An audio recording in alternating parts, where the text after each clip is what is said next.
Welcome everyone to Comics from the Multiverse, the DC Comics podcast for Multiverse TV. I am Peter, and joining me as always is Matt. Hey, what's up? And Connor's here too. Yep. The enthusiasm is off the charts as per usual. This is DC Comics podcast. We get together, we've read whatever books this week from DC Comics that we desire to do so. And coming up on this week's show, we'll be discussing Strange Adventures issue 8. We got Future State Dark Detective issue 2, Future State Superman vs. Imperious Lex issue 1, Future State Batman Superman issue 1, Future State Aquaman issue 1, Future State Suicide Squad issue 1.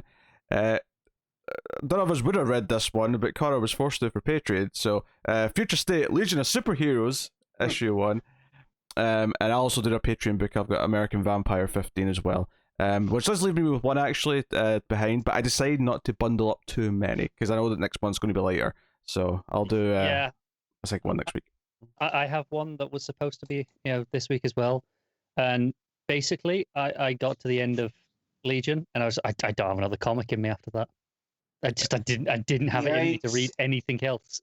It ruined them. It did. I can't read anymore. So wait, did it break your ability to actually read, or your just will to live? That 20-ish page issue took me over 40 minutes to read. I was gonna make it an illiterate joke, but I won't. I will stop you, Matt. Feel free. No, it's not in good taste. That's all. You shouldn't punch down. But we're always punching down at Connor anyways, so I mean, what's the rules? Yes. Punching down at Connor is completely approved on this show. I feel like in this particular instance, it just kind of goes straight through me and hits Bendis and Rossmo, so I'm good. Mm-hmm. Like they're your shields or something. Yeah, so that's what's coming up on the show this week. No comic book specific news. There's a couple of other media DC related things that popped up this week. Tim Drake's going to be on Titan season 3 because they need more cast members to be able to do anything useful with. So that's happening. I did see a lot of people really annoyed about this, like actual Titans fans were quite annoyed by this because apparently season 2 got away from the core 4 that season 1 was and started focusing too much on Jason Todd and was like a bit too Bat Family-esque. And now they're doing more in this season. They just want the Titans back. You got Babs and Tim coming. So yeah, more Bat Family stuff. And then the other thing is save the date, everyone. Save the date. March 18th, I believe, is the day which you could finally get your hands on that forbidden fruit, that Ark of the Covenant, that secret coveted prize that is the Snyder Cut. Those people eagerly awaiting to it, look right into it, please. The only amusing thing about this to me is they chose the day where tons of people are hungover because that's the day after Paddy's Day. Well, that's the only way they're gonna be able to handle it. I mean, man, I was fine when it was a miniseries and you could take it in chunks. The 4 hours, I'm officially decommitting. I'm too lazy to do this, but that would be a perfect point when Matt says I was fine when it was a miniseries to cut back to Matt's opinion when it was first announced it was a miniseries, because I've got a funny good feeling that it wasn't fine. If anyone would like to go find a link and a timestamp for the comments, I'm sure. I'm just saying. It can be pinned, probably. Okay, rewording. I came to terms with it being a mini. And now that it's back being a 4-hour movie, I have zero. I'm glad it's back to being it because it was never supposed to be a miniseries in the first place. That it was this weird thing they were doing to it. But do you honestly believe it was gonna be a 4-hour theatrical cut? No, at most it would have been 2 hours 45 minutes. What's Endgame? That's 3 hours. Just right at the thing. I'll buy it. Could have been 3 hours. Right? I get what you're saying. Because it's on HBO Max, he's got the leeway to make it as long as he goddamn well pleases without giving a shit. Well, not like he ever gave one to begin with, but hey. I believe he cares. I think he cares too. I think he cares about his movie.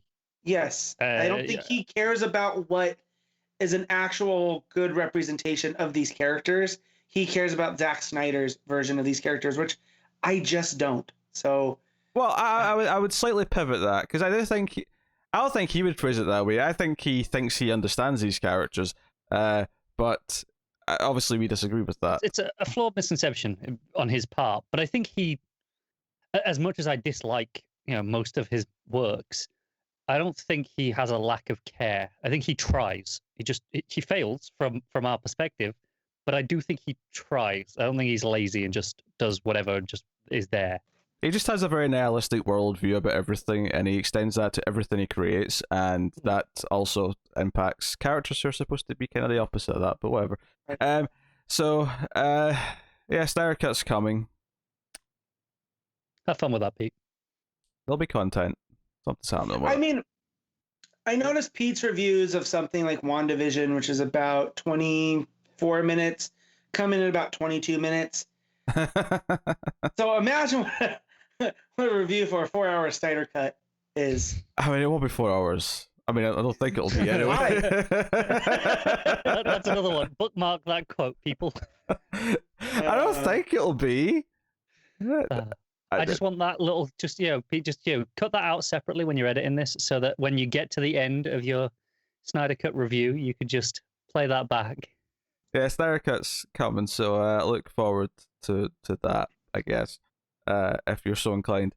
I mean, there was some snippets of Suicide Squad. HBO Max put out like a sizzle reel, and there were some snippets, some new footage of like Peacemaker and a couple of moments. I didn't see it. I saw there was an interview. I'm assuming it was with James Gunn, who mentioned that there are other DC characters that are going to show up in the Peacemaker TV show that they're doing on Max. But I mean, that's not really surprising. Yeah, I mean, it already looks better than the last Suicide Squad movie, but I mean, that's not really saying much. It's pretty low bar here. No, he did say that he basically just made that Peacemaker TV show because he was bored during the pandemic and just sat and wrote a TV season. That's pretty much why we got Reckless, the graphic novel from Brubaker and Phillips, and that like trilogy of graphic novels that's coming out. It's just they're like, we can't do monthly comics, so graphic novels. Right. I'm like, I gotta get on that one. I just picked up all of Fatale. Oh yeah, super cheap from my comic shop. So I need to get Pulp. I haven't got Pulp yet. Yeah. I'll probably just shoot an email to my store after this and tell them to throw on my next order. Yeah, so Pulp was good. I want to read Reckless, but yeah, I like seeing creatives do like this thing right now with like so many different things are going to come out of the 2020 pandemic because they had nothing else to do, like. Yes, lots of babies. I'm excited to see that now. Yeah, besides babies. But, Tim can speak to that one, I think. There's going to be an entire really small generation. I don't mean small in terms of number, but small in terms of like a range of year, where there's just like a 2-year period where there's going to be so many people who are born. There's a chance this will be looked back as a next wave of boomers. Yes, right. Yes, the 2020 boom. Well, why? Because they were bored. Because everyone was just bored, and that's all there was to do. The friends I'm going to after this to drop off baby gifts, that's exactly what happened with them. They were fine with their 1, and then here comes 2, and now fun times. Excellent. All right. Well, only humankind can get bored and create new life. Well, let's be honest. It's only because it's a side effect of what they actually wanted to do. True. That's this true. Is like a really weird. I've just got really weird taking like Dr. Manhattan doing this essentially. Mm-hmm. Like, I was bored. Okay, new life. Right. Don't get me wrong. I'm sure there's a small percentage of people who just said, you know what? Let's actually try and have a baby in this time because we have more time than normal to focus on the experience. So why not? But the vast majority was not planned. I'm just going to throw that out there. They were boring and. Going to the store to get some condoms was too scary because everyone wasn't wearing masks. Like I've taken every single precaution whatsoever and went to a doctor's appointment this week to get my sinuses checked out because I've had this just hanging out sinus issue. For the first half of that sentence, I thought Matt was talking about sex. No. I've taken every precaution. Yeah, I've taken every precaution. No. Quite the opposite. It's still not working. Anyways, and I had to quarantine because enough of my sinus incidences lined up with possibly, the scary thing. And so I had to stay in our guest room for 3 full days. And so I understand it being too scary to go to the store because I don't want to do much now after dodging that bullet. That was me last week, where I developed a slight cough, just enough that I was like, no, this is sticking around, and I'm like, I should probably play it safe. And got my test, came back negative. But even after having a negative test, my work's like, no, you're taking the full 10 days, which is you know government policy over here. I told him Connor's affinity for failing tests finally came in handy for something. I tell you, right? Yeah. But over this, very good at written tests. Why do you feel you have to defend yourself? It's clearly a dumb joke. He has to defend himself every time. Because I feel like that's like one of the few areas. I've pushed the button. I've questioned his intelligence. Yeah. Exactly. Anyways, but yeah, no, mine came back negative too, which was quite a relief. But yeah, I think I had like 4 days of just like, well, in limbo of not knowing. That's more irritating. If I knew I did get it, and I'm like, all right, I've got it, I can just wait it out now. Right. I feel like that would be easier, even though I'm still stuck inside and for longer. I think it would be easier just for certainty. Yeah, the fact that my only symptoms were still my sinus ones that were yet unresolved because the doctor, thinking that you have that, doesn't give you care, because if you're that contagious, they got to get you out of there, right? And just knowing that I probably like 95% don't have it, yet still sitting in the spare bedroom, not being able to do anything. That's why I was like, I'm just coughing a little bit, not even like a lot, just enough that I'm like, this is probably nothing. It's probably just a cough from anything else.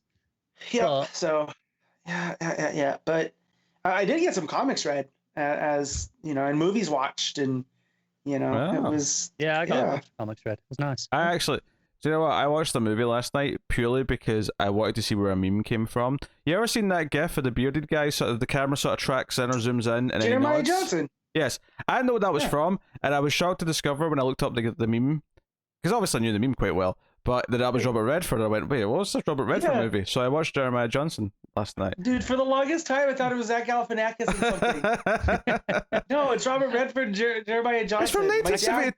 Was Galifianakis even born in 1972? I get what, man, if you just look at it. If you just look at it, because he's done like enough weird things that you're like, oh yeah, this is definitely something like that came from like, I don't know, between two ferns or something. But I sent it to my dad one time in conversation, and he's like, oh yeah, that's Jeremiah Johnson. What's this from? As you know, my dad doesn't understand GIFs. Yes. And yeah, so I was shocked. I thought he was just messing with me. No. Yeah, so I watched that just for the origin of the meme. It's basically like The Revenant, but in 1870s, right? Like, yeah, kind of. Dude surviving in the wilderness. Let's be honest though, Pete watching a movie for the meme is like low bar this week on the internet. Yeah. Of doing things for the memes. Yes. No one wants to talk about the stupid Reddit thing, all right? No one cares. I don't. I'm not going to talk about it. I'm just saying, like doing things for the memes, you could do more than just watch a movie. That wasn't the point of the story. I was just telling you about a movie I watched. Yeah, he wants to know where it came from. It's funny because I'm doing a rewatch of New Girl, and I have found like 4 memes that or GIFs that I send out as reactions. I found the episodes those came from by accident. So that was it's always fun to experience that. Yeah. I also watched the 2017 Jumanji movie because I hadn't seen that for some reason. It was on Prime. Pretty fun. It was all right. Yeah. It was surprisingly more sequely to the original than I thought it would be. So fair play. The sequel as well to that one is still pretty solid. Worth watching. I'll probably watch it. Yeah, especially for the Kevin Hart as Danny Glover, just because you're just like, okay, mixed reactions on Kevin Hart usually, but I do gotta say he really turned it up for that one. Rock he's still the weakest part of those movies, but he's better than I usually find him. I will say this: Jack Black is better at playing a teenage girl than Vince Vaughn is. Yeah. Oh, that's not good for that movie I want to watch. It's not bad, though. It's still worth watching, but I think the worst part of it is definitely Vince Vaughn. It feels like he's just doing a generic. It doesn't feel like the teenage girl that we met in the opening act. That scene in Jumanji where he's teaching Karen Gillan how to seduce someone. Yeah. Oh my god, I about fell out of my chair in the theaters. I miss theaters. Theaters? I don't remember theaters. What's this theaters? Yeah. Well, actually, just to sort of swing this back around to the stupid stock thing, AMC theaters got saved from $600 million of debt this week because of stock debacles. For the memes. Yes. For the memes, yeah. It basically saved the whole movie theater chain for at least a couple of years. That and the cryptocurrency Dogecoin. Obviously, yeah. Is anyone else finding this is just kind of revealing just how much bullshit the stock market actually is? Mm-hmm. Something that I felt for years and years and years. It has finally publicized it to. I mean, it was an open secret anyway. Everyone kind of knew, but now you have to kind of openly accept it. How did a theater just have $600 million of debt wiped out? That's what? There's countries struggling to feed people, and all of a sudden $600 million just all of a sudden no one knows that anymore. Yeah, it's that easy. Well, it's almost as if money itself is a imaginary concept that is attributed value to for goods. Ever since we got off the gold standard, pretty much, yeah. Yeah. So at the same time, this is all stuff even watching The Big Short, even that peering back the curtain a little bit, being like, none of this seems on the up and up. How is this still going on? I appreciate the hell out of that movie for taking that concept of what the market, the stocks, the financial situation is, and kind of having fun with it, but in a way that is still educational and probably a lot more digestible to a lot of people. Mm-hmm. Well, at the time, now that it's been a few years removed, I couldn't tell you a goddamn thing about what happened. You could probably watch scenes from that, and it would I act as a refresher. Yeah, but I couldn't explain it right now. The people were tagging Adam McKay, going, "Hey, can you get Margot Robbie to do an update from her scene in that to explain what exactly is going on with all this other shenanigans?" I feel like she probably would. I think she would too. She's a good one. What else is she doing? She's just get a camera, get in her bathtub, and explain to us what's going on. See, Pete doesn't remember much, but he remembers Margot Robbie in the bathtub. Well, of course I remember Margot Robbie in the bathtub. A man does not forget Margot Robbie in the bathtub. No, not easily. But yeah, so it's just the news this week. Being trapped in a room while all that's going down, I felt like I was having a fever dream, despite not having a fever. It just like so unreal, doesn't it? That this is. Could we just talk about the fact that it's still January as we record this? Jerry had an insurrection, an impeachment, an inauguration, and then the stock implosion, like everything. That's in that 4 weeks. And next week's the Super Bowl, so who knows what's going to go on there already? Yeah. So it's always like January, doesn't it? Yeah, well, it's been pushed back now because they've started the season later. Now it's early February, but it used to be the last Sunday of every. But it's always right at the start of the year, though. Is what I'm saying. It always feels like it's right. But we're not even at the Super Bowl yet, and all of this insanity, And now we have a 41-year-old quarterback back into for his 10th Super Bowl on a different team this time against a young upstart who's going for his second. I mean, I don't know enough about American football, but in most athletic sports, that's pushing it for the oh yeah, and he's had some moments this year that are very like, what are you doing, dude? But hey, it's like he picked a team and went, yeah, I'm taking them to the Super Bowl this time. Like at that age, that's usually all right. Go play in some lower leagues. Go have some fun for your last couple of years. Make some easy money. All right, so yeah, it's 2020, the year that keeps on giving.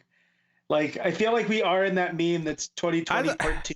I don't know, because I feel like 2020 was misery and like everything bad. I mean, do you remember how we started 2020 with fires in Australia? Remember that? I mean, no one does because everything else happened. But I should, because I bought a fundraiser shirt from Violent Gentlemen to the money going to, fire crews in Australia. But until you brought it up, I kind of spaced. I mean, but that was still last year. 2021 feels a bit more like the chaotic neutral version, where it's just kind of like all these wacky things happening, and some of them actually have kind of positive twists to them. Not all of them, but whereas last year I feel like every news story that came out was just misery and pain and death and suffering and. Yeah, it's a bit more all over the place this year, but it's been a busy year already. Yes, it's been a hell of a year. It's January 11. All right, the meme. I have a meme. So let's talk about comic books. So, well, Strange Adventures issue 8. I think we'll start with that because we'll get to the future state stuff after. I think Strange Adventures is the main event of the week. Tom King, of course, writing with Mitch Gerads and Doc Shaner on the art. So we're sort of at the end of the second third. Not that this has to exactly match what the second act is, but it does kind of feel like we're entering really upper stakes in terms of everything. The invasion of Earth by the Pict is in full swing. Yeah. And those brief moments where we see the various Justice League members dealing with that does feel like an epic event happening, sort of not as the focus per se, kind of, but no, it's kind of like it's the background. It's the background, but it feels kind of epic in the background. So and seeing our heroes that we know can deal with, like, let's say Darkseid, looking like they're having a harder time with the Pict really builds them up. And that, how did Strange take them on? I mean, I know he wasn't by himself because he had the forces of Rand, but like, it adds more incongruity. Well, Matt, to answer that question, he had to become someone else. He had to become something else. Yeah. This issue kind of feels very 2020 in the sense that there's this devastating backdrop that's affecting seemingly most of the world. And everyone's obviously aware of that, and it's there. But then you're trying to follow this personal story to one man, and that feels very, in a relatable way. Everyone trying to do their own thing in the US. The world is just insane. Yeah. So we have the fact that Phoenix is gone. Flash gets there. He thinks he's going to save people because Batman's saying, "Hey, get there now," and he's actually just breaching the defenses. Yeah, he's just trying to get there to. What it turns out to be is try and look for survivors, which he does not find any. He just counts the dead. Which that 2-page spread of him just looking at the wasteland that was once Phoenix is pretty dark, and pretty depressing. The speech bubbles spread across the pages as he's counting it. It's up to like I think almost 38,000. Yeah. So super dark stuff, and obviously a lot of this art's great. I mean, the page a few pages later where Terrific swimming towards the crashed ship, and this is where they find the Pict survivor who's crashed on Earth, which leads to the interrogation with him and Batman, which has some, it's funny. I do love that there's some humor in there, even despite the fact that it's a pretty dark issue, where Batman, who notably, and to be fair to Batman, this language was never learned by a human before, and Terrific kind of showed off by coming in and doing it so quickly. So the fact that Batman's even kind of get a grasp of it is impressive, but it is kind of funny that he's only kind of half doing it. It sounds a bit off. Yeah, it definitely, if you read it out loud, it definitely sounds like. I mean, just the start of it is I Batman's. Yes. Or Batsman's. But you can understand what he's saying though, so I think it does a good job of getting across kind of how he's mangling it without not ruining exactly the point of it. Is I Batman's? Is mine's planet Earth? Attack mine's planet is not good. It's still a Bizarro. Yeah, and I like that the whatever dialect / accent the guy's speaking in, he doesn't quite understand it all because the guy responds. You got Batman sat there, fingers up. He's looking, he's staring, he's trying to understand. And he turns to Mr. Terrific. He's like, "Did you get all that?" Yeah, I mean that's the real payoff to it. It's just that 3-panel page where Batman, here's the response, and you think he's just considering what he's heard, but he actually just turns and says, "Did you understand that?"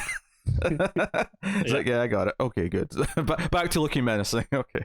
Yeah. Well, and also Terrific knowing the physiology of the Pict, and to know that this is an older, right, an older warrior, and so that means they're probably higher ranked. So that's how they know the information out of them. I thought that was a pretty fun series of him putting together. Did I misunderstand it? I thought it was the opposite. I thought it was a young soldier. Is that what it was? I took it.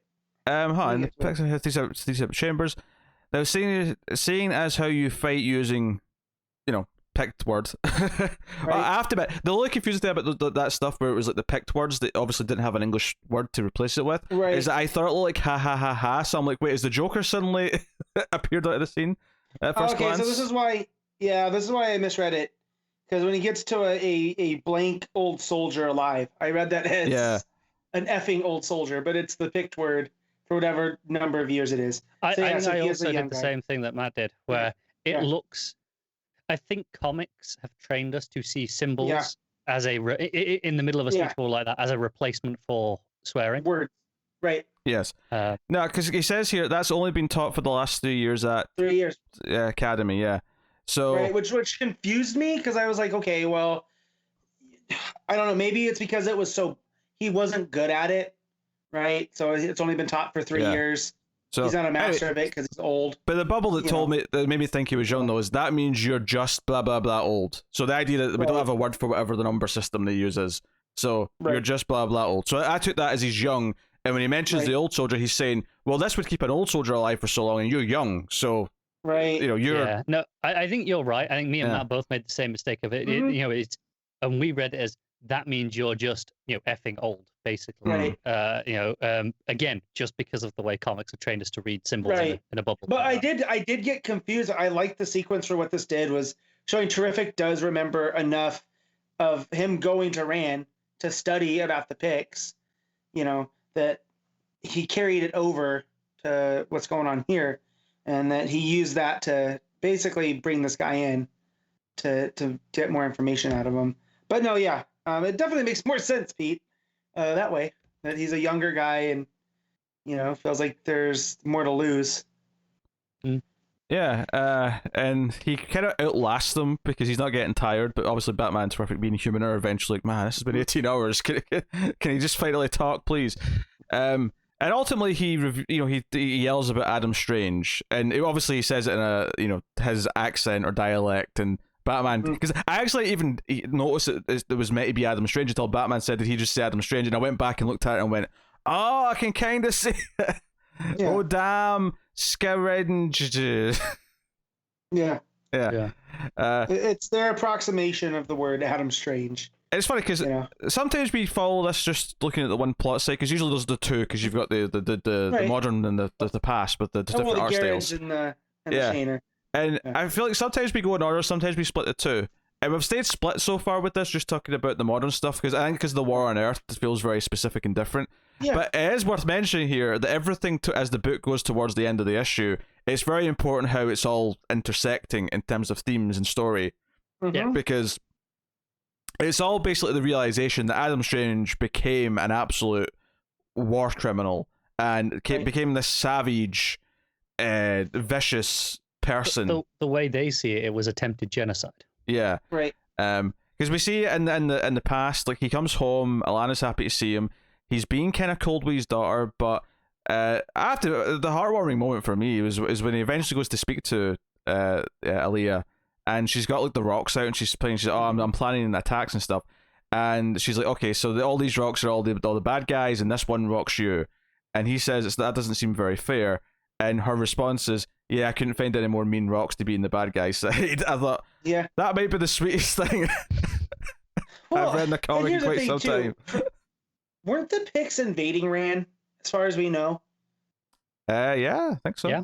And it wasn't Rand invading wherever the Picts were. So the fact that this guy is like, the Pict guy is like, oh, it's attempted genocide. I was like, well, wait. Now I'm even more confused, because as far as we know, they were invading. I think they were invaded. I think the idea is that Adam crossed the line, because he even mentions that he started killing women and children. This was like, he started killing civilians. It wasn't like fair war, if there's such a thing. I think this is retaliatory strikes, where he might have gone and actively attacked the Pict. Yeah. Gotcha. Maybe they're home. Oh boy, where have I heard this before in actual human history? I'm completely shocked that Tom King would have an opinion on that. Yeah. Right? Yeah.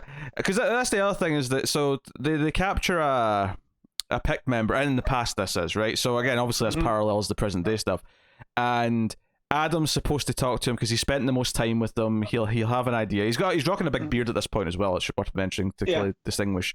And he doesn't even want to talk to him. He just shoots him in the head. As the guy from Rand's like, no, what are you doing? Come on, like, Adam, no, that's a waste. Like, we could get something from him. And he's like, I'm going on a camping trip with my daughter. I'm spending some valuable time with her. And did anyone else feel this foreboding sense of dread that whatever's going to happen to his daughter is going to happen on this camping trip? And we actually don't even know, is there going to be a third party? Is it just Adam? Like, I'm actually worried. Yeah, I have no idea, because we know he's covering something up. He's covering something up, and that he has an enormous sense of guilt for whatever it is. Right? Correct me if I'm wrong, but Alana does not know about it. No, she doesn't know. That's what. Okay, I am remembering that. That was a big detail from the last couple issues. Yeah, I'm just checking I remember him right. Because we thought for a long time that she was the one covering up more things than he was. Right. But all of a sudden, the big realization that whatever happened to the daughter is kind of she's just taking him at his word and doesn't actually know or experience it herself. Yeah, right. I wonder what's happened, because obviously there's a big moment as they're leaving. Alana says to her, if the Zeta beam, grabs, wears off and and he disappears, you call the comms and I'll come and pick you up. Don't stay out there alone. So I wonder if part of the guilt is him having been zapped away in a crucial moment, perhaps. Yeah, and it could be in a crucial moment. It could be something happens to the comms. She can't call her mum for help, so she's alone, and therefore that's where the danger comes. Because and I have this foreboding sense of dread, and I suggested there that Adam himself might do something bad. It's not that I am actually leaning towards that, or I think he's going to harm his daughter. That is the darkest possible place for this to go. But it's even worse if it's something that his actions bring down upon his family, right? Right. Do we have any concept of how long it's been since this? Like, how old the daughter would be now? Because it's been pretty vague with timings, I think. Yeah. No, because I'm wondering if like she was taken by the Picts because of the Zeta beam. It took him away. Right. She was left and got captured, and maybe she, being an empathetic child, learned to understand them, and that's why he had to pretend she was dead. And maybe she essentially has joined their side. I don't know. That could be something. I get why you'd keep that a secret. I don't know. It could be any number of things. Yeah. But I definitely feel like it's definitely retaliatory from the Picts now, because the fact they brought up that he started killing civilians, basically, the women and the children, and now he's going off for a camping trip. Yeah. And the fact that Aaliyah brings up, like, she got that rock from going camping with Alana, from the time that they went out, and, and then just the way that he kind of, on the last page, almost has like a far off look in his eyes, So, and it's also enough time that he's been back on Earth that he's written a book and it's been published, Yeah. So it's going to be at least a few years. Yeah. I don't know. Like 10 maybe. And that final page, because obviously the second last page is the full page spread of her saying "I love you, Daddy" as they're looking off into the horizon, going out camping. And then the last page is two panels, right? Evenly split. There's the quote in the middle, so there's a lot of white negative space. Mm-hmm. And there's a panel at the top, which is him just saying "I love you too, sweetie" in a close up. And the panel at the bottom, because it's worth mentioning, throughout this entire issue, I don't think we see Adam once in present day, all issue, until this final panel. And it's him. And I'm like I wouldn't even say it's a morgue. It's basically just a storage locker with a bunch of dead body bags, and he's just sitting there, feeling small. And it's the total opposite of that top panel, because the top panel is this close up of his face, and it's like, not that it suggests strength or confidence or anything like that, but it's this really intensity. Whereas the bottom, he feels small and weak and insignificant, and he's surrounded by death. Like the parallels are. This page is like a prime example of how to use multiple artists in a story, right? Oh yeah. Just this page, obviously the whole book alone is a a testament to how good it's been, but you can boil it down to just this page quite easily. Yeah, I mean, it's not a surprise. I mean, this may be the best issue of the book so far, and that's saying something. I mean, I don't think any of us have said anything negative yet. I think it's a pretty much flawless. Do you know what? I will say one tiny nitpick thing. What a surprise! It's coming from Connor. Everyone, get your bingo cards out. This is me intentionally going to find something. Okay. This is on the very first page. You got the scene of all the different heroes fighting. You've got Wonder Woman fighting at the bottom, and she says Thunderbolts of Jove. And that stuck out to me as weird as to why she's using the Roman name instead of Zeus when she's always uses Greek names. Because she's that affected by the invasion. It's just throwing her off. Yeah, I got nothing else to complain about. Like, it's a fantastic issue, and as I said, that is like the super nitpickiest thing I could possibly find. But it seemed weird. Yeah, those first few pages are great. That panel of the Batwing flying from some picked like fighters or whatever, like, it's so beautiful. Those green lines representing like the blasts that they're firing at them. It's beautiful stuff. Some of Gerads' best work. It's just stunning stuff. Stunning. Mm-hmm. I can't. And I think whoever are they doing their own colors again? I think they are, aren't they? Because the colors in particular in this issue are spectacular. Like the reds and the blues in the present day stuff. That page with the Flash in front of Phoenix, with all the orange and the reds and the yellows. Oh, it's just all the colors are just spectacular in this issue. Yeah. And obviously we glossed over the scene where he fights with Alana in the past when she's trying to get him to connect with his daughter. I think it's worth mentioning that scene just at least in passing, because I do think it's kind of what sets up my unease at, that he's in a bad place and what he might end up doing. She's realizing that maybe he's going too far. He's becoming someone else. Yeah. So no, glorious stuff. And the coloring, when Terrific's fighting the Pict in the ship before they capture him, just the reds and the blues. That's what I was on about. Yeah. So good. Just wonderful stuff. It's I mean, we'll score it. Matt, what are you rating it? I'm gonna give this one a 9. Connor? 9.5. I think it's a spectacular issue. Yeah, I'll go with a 9.5. I was trying. Just do I feel at the 10? Am I feeling at the 10 right now? And I don't think I'm quite. I'm just not quite there. But there's nothing I can really fault in it. It just hasn't got the. So the emotional resonance in this issue is all the devastation of Earth. It doesn't have that moment with Adam in this issue that I think would push it into the 10. Well, and that's because they do alternate. This is an even number, so that is a terrific. Where terrific takes the lead versus the odd, which is an Adam. So, and I think that's by design that they're keeping us away from Adam right now because of what's the payoff in the next issue, which is going to be Adam focus. Yeah, it's not really a complaint. It's more just that's what it would need, that emotional beat to kind of push it into the 10. And I fear it's coming next issue, frankly. Yeah. Before we move on to the next book, so I was distracted on my phone there for a second.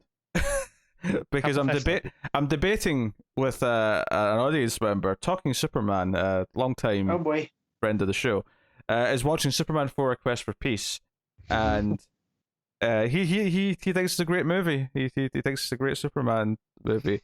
And I said, I get that it's faithful to the character, but it's still a terrible movie. It's just it's not because obviously the Snyder problem is very different, because it's the opposite of Man of Steel, where Man of Steel is a fine movie, but it's just a terrible Superman adaptation. Right. And he called me a movie snoop, which is fair enough. I just wanted to mention that Talking Superman is that devoted to his character that he is standing up for Superman 4: A Quest for Peace. I get it. I mean, I'd much rather have something like A Quest for Peace than Man of Steel, but that's just me. I mean, I think there's more novelty. It's the same way that I would rather watch Batman and Robin again than Batman v Superman. But I do have a soft spot for Superman 3, and it just so happens that the villain in that, the actor Robert Vaughn, just popped up in a movie I watched this week, which was Chud 2, Bud the Chud, which is a Bud the Chud, which is a gem of the late 80s. Wonderful title. I think it deserves an extra point. Whatever score you gave it deserves an extra point. I'll just put it this way: there's like a little poodle that gets turned into a zombie poodle and is like jumping around attacking mailmen. It's quite delightful. Is that Bud the Chud? That's not Bud the Chud. No, Bud the Chud's is a man. Gotcha. So, nothing like Chud 1 for these. Chud 1's a very boring movie, all things considered, which is weird, but hey ho. It does have the backstory to Home Alone in it though, because both Daniel Stern and the guy who played Kevin McAllister's father's in it. So if you want to try and retcon that into the backstory of Home Alone, you could do something with it maybe, but hey, let's move on. Yeah. I just wanted to make fun of Talking Superman for defending A Quest for Peace, that's all. So, where are we? Future State, Dark Detective Issue 2, Mariko Tamaki and Joshua Williamson writing with Dan Mora and Giannis Milonogiannis. Sorry, I gave it my best shot. Close enough. I'm just going to call him G Milo, right? That's my new nickname. I'm going to tweet at him and see how you pronounce his last name. I just know that there is a basketball player named Giannis, and it's spelled the same way. So there might be some fun phonetic. Maybe a Giannis? Yeah. Oh. I mean, I expect that with a J, not a G. I don't know. I know. I think Giannis is who they call the Greek Freak. I'm not too sure. I don't know basketball very well, but I do know from listening to certain sports shows that they do call him Giannis and not Giannis. Who knows though? Everyone's names are different. Okay, Dark Detective. So part 2. So this is one of the few that gets 4 issues out of this, because this is the second issue this month. Which isn't necessarily a bad thing, because the first part of the main story of this was one of the more positive, I think, in terms of reception. I think this part of the story for the main story makes it a lot more straightforward, because I think the first one was intentionally kind of like jumping back and forth, and you were trying to get your bearings. This was more sort of solidifying, okay, this is where Bruce is now.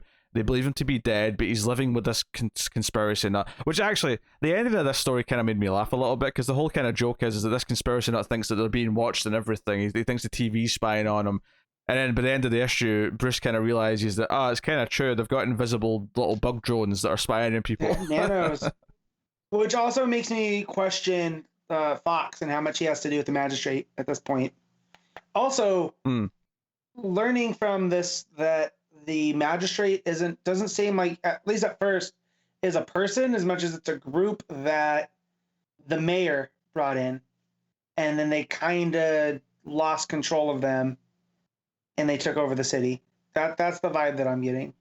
Yeah, first things first, Dan Mora's art, who's back on art from the first part, is wonderful again. Yep. Particularly anytime they're out and the lights and there's explosions or there's neon, it's just delightful to look at. And a lot of that's down to Bel-Air's colours as well, right? Yeah. Also, there's like robot drone things in this, which actually pop up in a few of the books this week.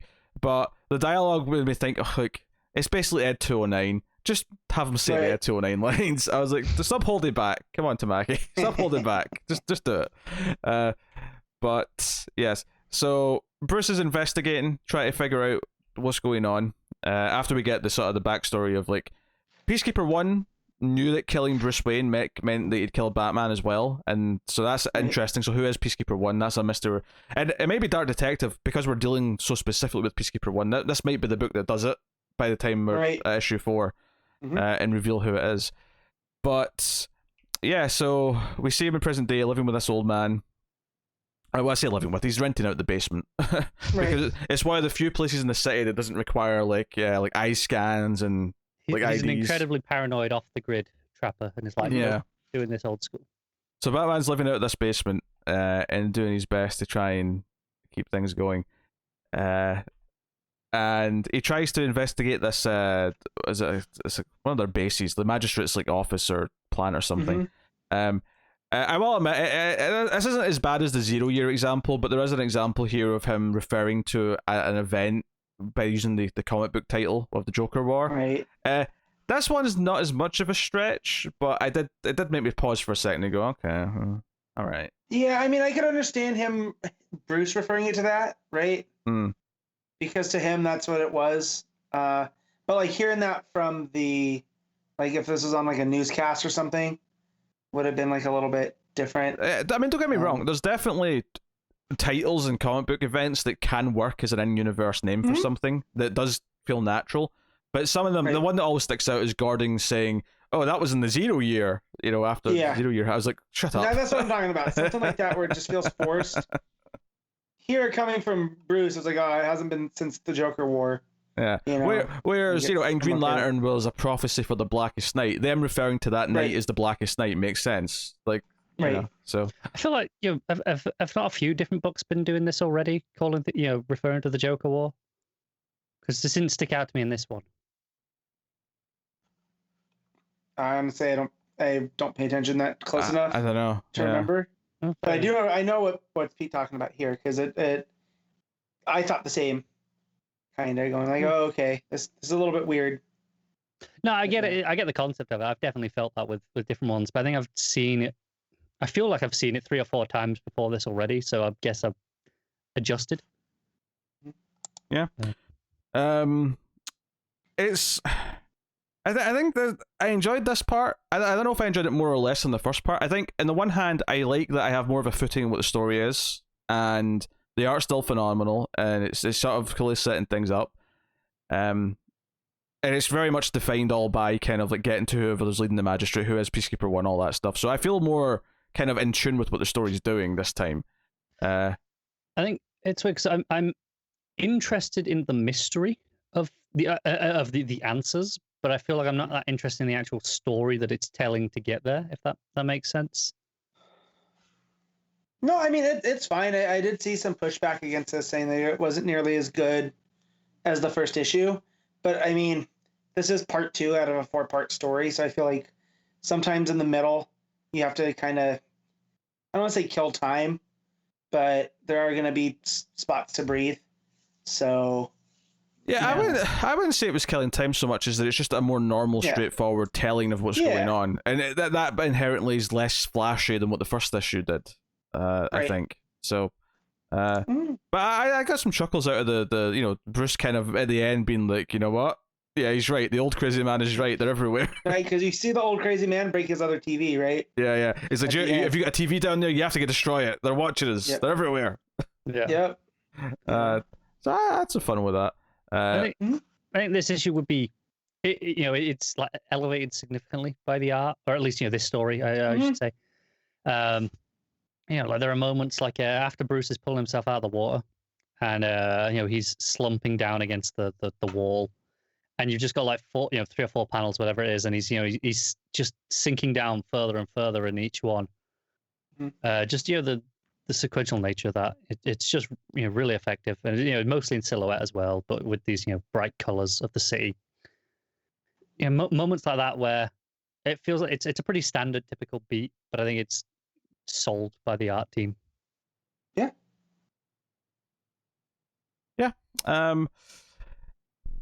That's pretty much it. I think the art's the biggest selling point at this moment.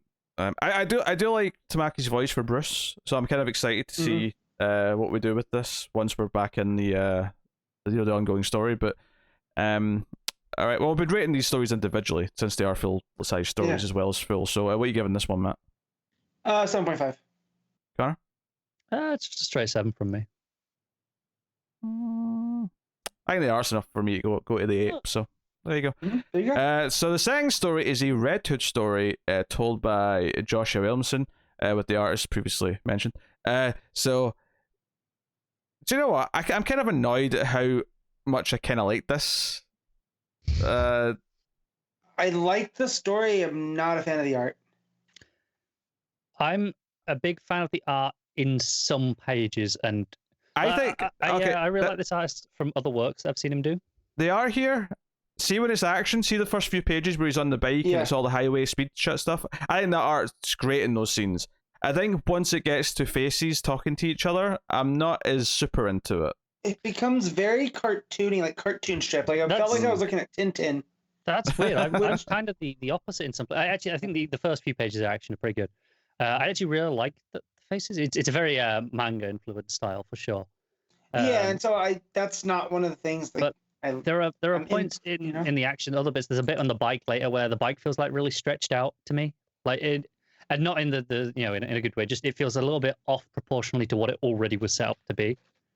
Things like that, where I felt the action's actually some of the weaker point. The text, the soft sci-fi elements, I suppose, with the future looking tech. Those are the weaker elements of the issue to me. Yeah, they have given Red Hood a very Akira-esque bike. Yeah. I had noticed. But I do like the story that, of course, Jason's the one that doesn't line up with Bruce. Like, he kind of turns on the other masks, but he brings them in alive. And here continuing the Tom Taylor. Honestly, this is the thing that sort of won me over. I mean, I thought it was well told enough before this point, but I think when Rose shows up, and I'm like, oh, we're continuing this idea that Jason and Rose. And it makes sense. Going to bring this into some sort of continuity. I mean, I know this is the not really. This is the potential future, but I wouldn't be surprised if they bring this back into present day and kind of start seeding this relationship from there. Right, and because again, it makes sense, Right, and Williamson is doing the Red Hood story, right? In the anthology one. So we'll maybe see how it starts. Because obviously here, they clearly have a history where it's not a relationship, but it seems to be a very weird thing where she's even mad at him. Like, he just ran off this morning without saying anything. It's clearly something they're both like. I'll admit, the ending did leave me a little... I don't want to say confused, because they're hunting after someone who's got a classic Red Hood style outfit on, and Jason's wanting to do it on his own.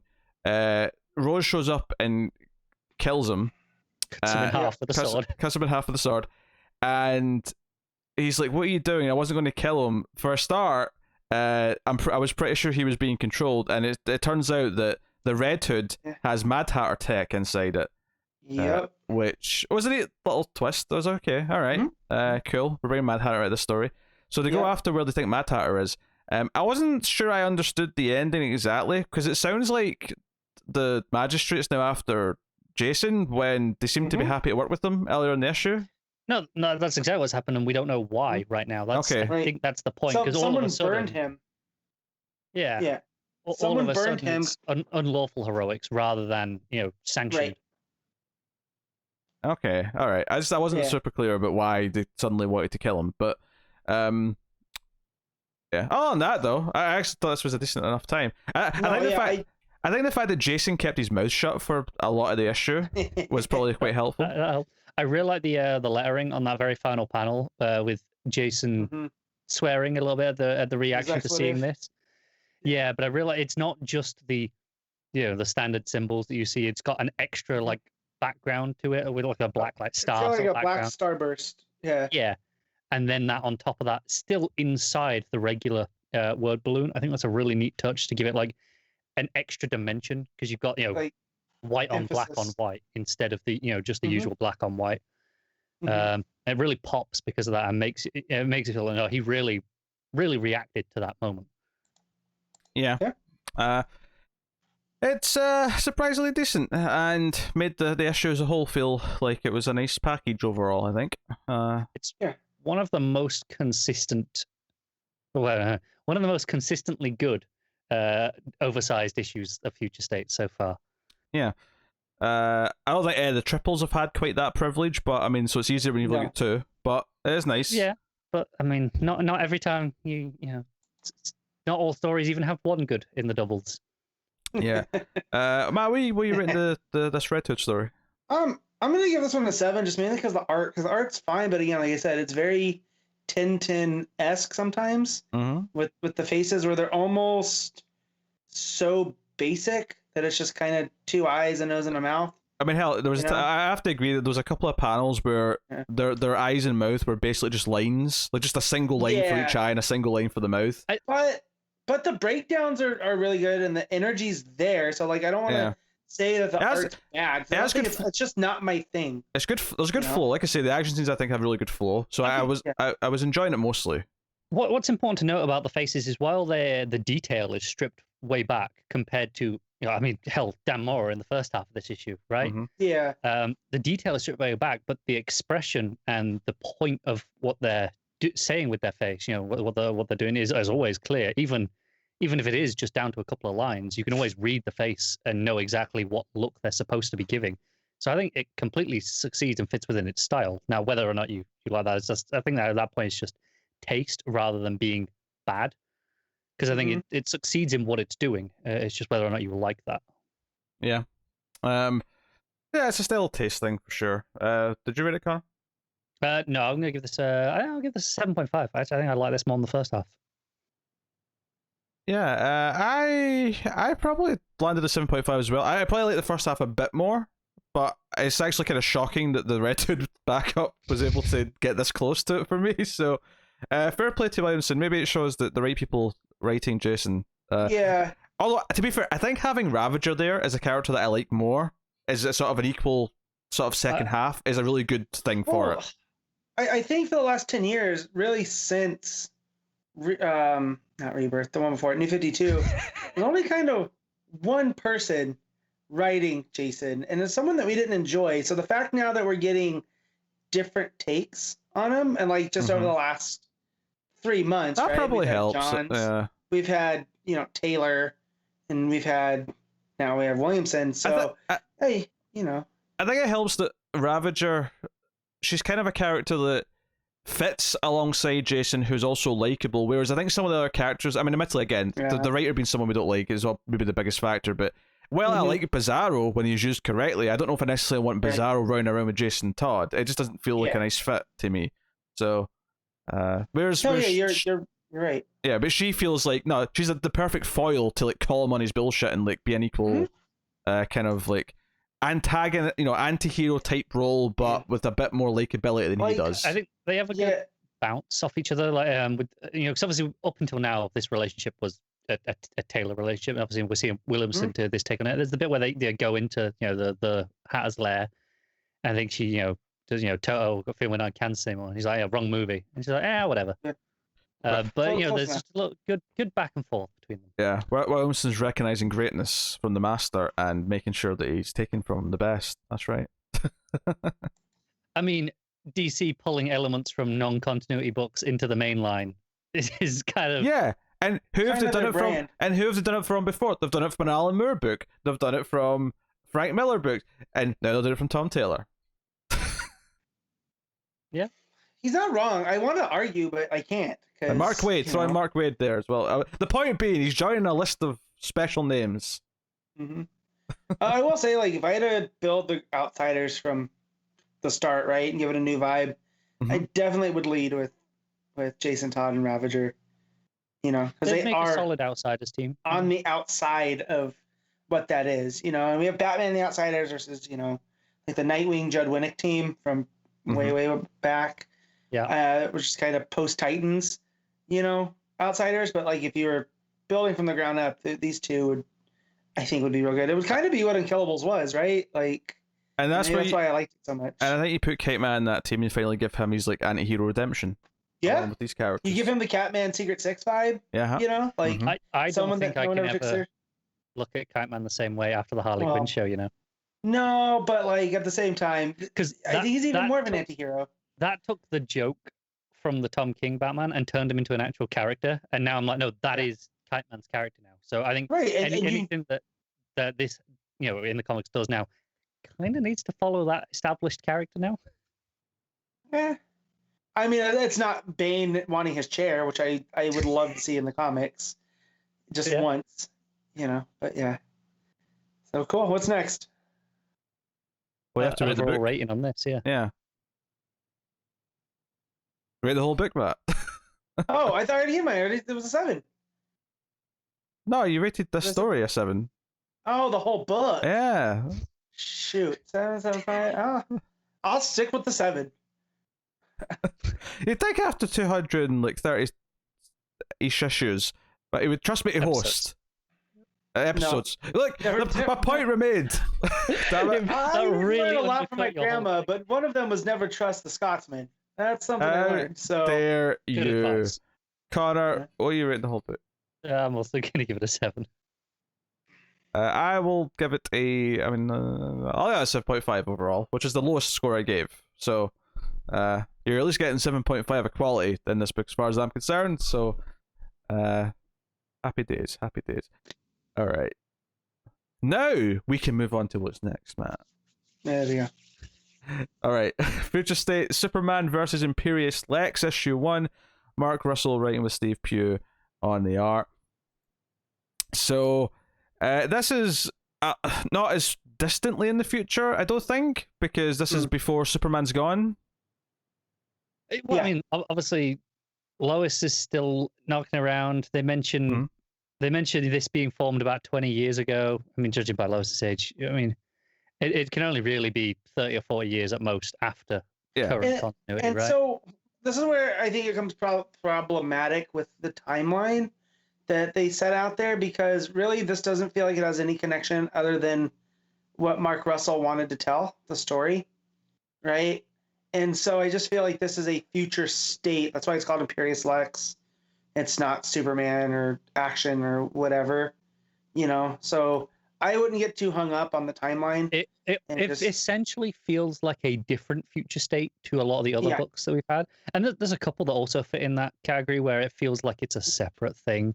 And that's okay. I'm not really going to hold that against it too much. No, I mean, because depending on how much of the sticks, right? Like Mark Russell's not lined up on a Superman book after this. So I'm pretty sure the story will be pretty self-contained. I mean, yeah, this is basically just a 3-issue mini about Superman and Lex that he wanted to do. Is this the 3-issue one? This is the 3-issue one. This is the one that's not going to end until March when every other book's out. Yeah, and I think it's by the end of March as well that it comes out. And you know what, though? I do like it, and it doesn't even have to be a future state. This is like almost like a what-if future on the dangers of you know, how do I want to put this delicately? Imperialism? Yeah, there we go. Imperialism, colonialism, and you know, and I can't think of two characters better to do that than Superman and Lex. I mean, the point where Lex is stealing from all the other planets so he can showcase basically giant museums and set pieces is like, yep. That's Imperialism 101. Well, right to there. explain the context here of the issue, we're in the near future where the United Planets have a headquarters on Earth. We've got a Guardian running a meeting with all the various heads of all the representatives of all the various worlds and states. Right. And they're arguing about Lex Luthor, who wants to join. He now rules a planet called Lexor, because of course he does. And Superman shows up to explain why he thinks Lex now wants to join the United Planets when he didn't before. And he tells this story that Lex was basically using giant robots that look kind of like World of Worlds, but more robotic. And he was going around and just pillaging other planets for their resources and their riches, and using that to make his planet rich so that all of his people loved him because he was giving them this great standard of living. So, and of course, Superman went in to put a stop to it and, you know, burned his factory building the robots to the ground. Superman noticed that these big Lex robots, you know, snake centipede things, actually look kind of scared, right? Like when Superman was dealing with them. And so he deactivated them and stored them on the moon, you know, there, so Lex can't use them. And in doing so, took away basically the one way that Lexor could kind of support itself. On Lexor's moon, might I add. Not Earth's moon. Yeah, on Lexor's moon. Right. Which, can I just say, of course Lex picked a planet that's orbiting a red sun. Of course he did. Yeah. Oh, yeah, he obviously did that on purpose. and like, I like that the United Planets were like, oh, we're finally rid of Lex. Like, even they all understand how big of an a-hole he is, right? Yeah. And so they're all ready just to deny. And Lois kind of is like, well, let's listen to Clark. And at the end of Clark's story, he's kind of like, well, no, like, yeah, Lex is a problem, but the people on his planet, it's not their fault he's such a jerk. Yeah. So, and like, that's kind of the interesting thing, is that he mentions when he tries to tell the population of the planet that all of the reason why they have all these riches is because of them stealing from everyone else. They don't know anything about this. They see offense, like, no, we have to feel guilty that we've been living so well. But again, it's not their fault. Lex has done this to them, so he's basically saying all these people on this planet, we can't just abandon them, and because this planet's going to go down the toilet. Right.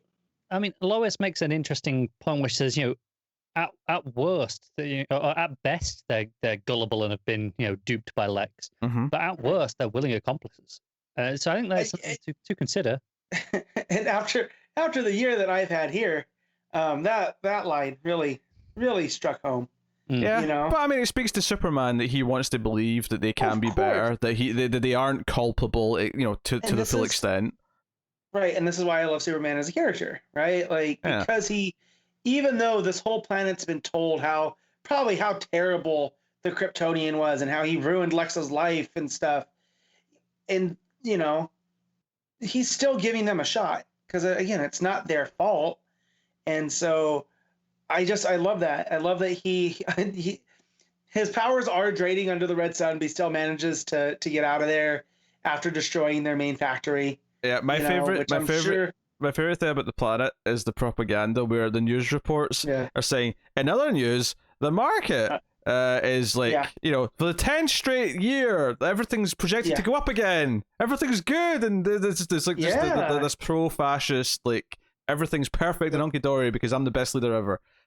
Lex is actually very self-aware, though, because when he's talking to his robot butler dude, he mentions that as soon as he runs out of things to give the people, like, the fear that he has over them will turn to, like, they'll fear him they'll fear living under him more than they fear his like wrath, and that's when it becomes a problem. So he's very self-aware. He refers to himself as a dictator, right? He does, yeah. He knows exactly what he's doing. He says, "If you ever see what happens to a dictator when the candy runs out," like that's I think that's the line he uses. Yeah. So he knows quite well what he is. So he's self-aware at least, but yeah. So Superman asks Lois to object and say no, we should consider letting them in, and at the end of the issue, also, she does. She's not happy about it. She feels very conflicted about doing so, but she does it.